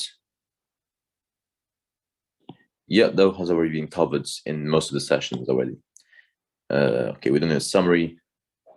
Alrighty. The essays will be covered in the next session. WhatsApp group. Oh, it's already too late. I'll probably just send it at the start of the next session. BSMS gang, really nice uni. I have many friends there. What's the best way to memorize a bunch of second equations? Well, practice is always the best one because you'll have like muscle memories or whatever you call it. It's just really useful. So we've started. Okay, current. Yeah, there we go. Parallel circuits. We kind of went over that. Flashcards. Well, it depends on your learning style. No, we didn't go over waves. We should have done a bit of waves. Well, I guess we did go over a bit of waves within like the refraction and the frequency. Hopefully, you do well in your BMAT, Isa. Sure. Yeah. Q&A later. I would say high fives. No, 89 is like top 1% something. Fast survival of the fittest. Oh dear. Okay, those are all questions. Yeah, it's such a drag. I agree. I don't like the online version. The Q&A should not be as a chat, by the way, guys. Whoever's watching this. Average score is going to be, literally just check the explained results. You'll see the averages over there. Good score depends on the uni you apply to.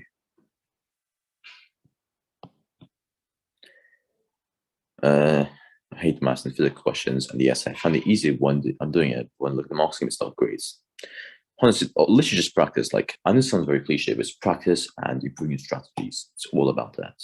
That is the key. Structure, essays next session. Yeah, 7 A levels, too much. The order doesn't matter of the past papers. Yeah, they are. Just check the previous recordings. The you talk about levers, first, second, third class levers. They are not on the paper anymore.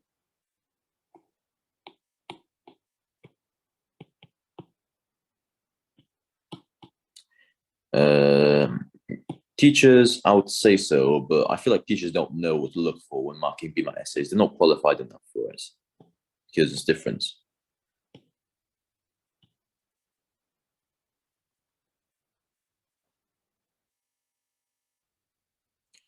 Okay, not a question. Not a question.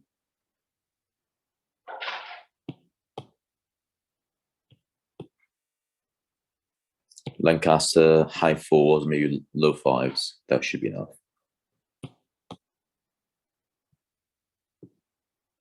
BMAT mark, check the first session on the recordings on the website.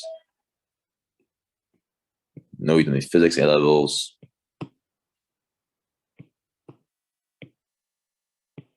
Yeah, revise analytical. Probability.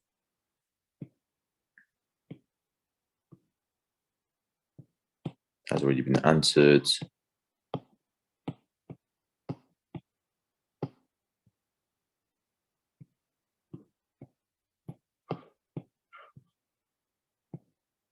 Yeah, people are using the Q&A as some sort of discussion for like the questions, and some people using the chat. So it's really like I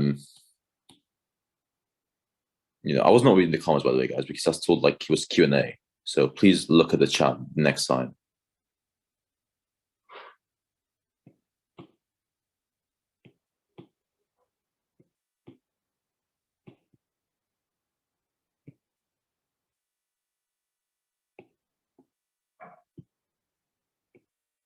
Okay. Oops. Oh, I just left the Q&A. Physics theory, no, we don't. I just go over questions. There's no point in me covering theory for the shit all that time.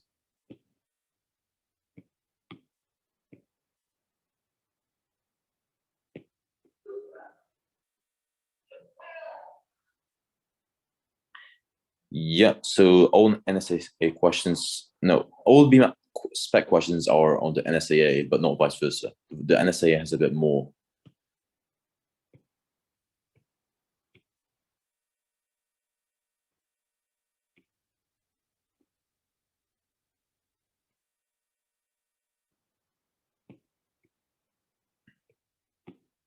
Okay, some of these comments are a big mood still.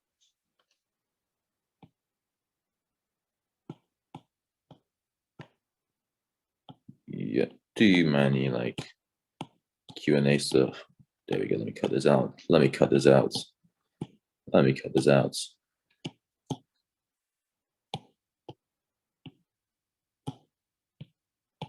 Okay.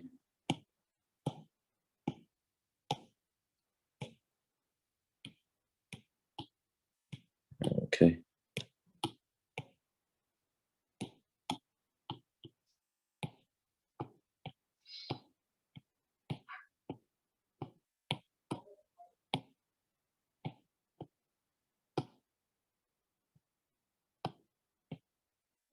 Literally, I'm going to answer all questions and I'm just going to dip. Okay. Nope. Nope. There we go.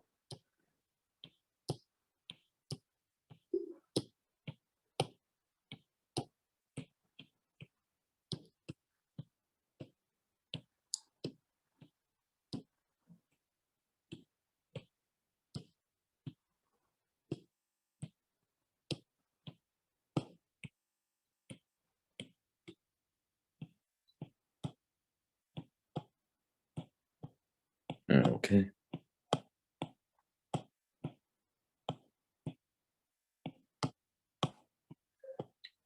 Okay. Okay. Let me just get all of these here.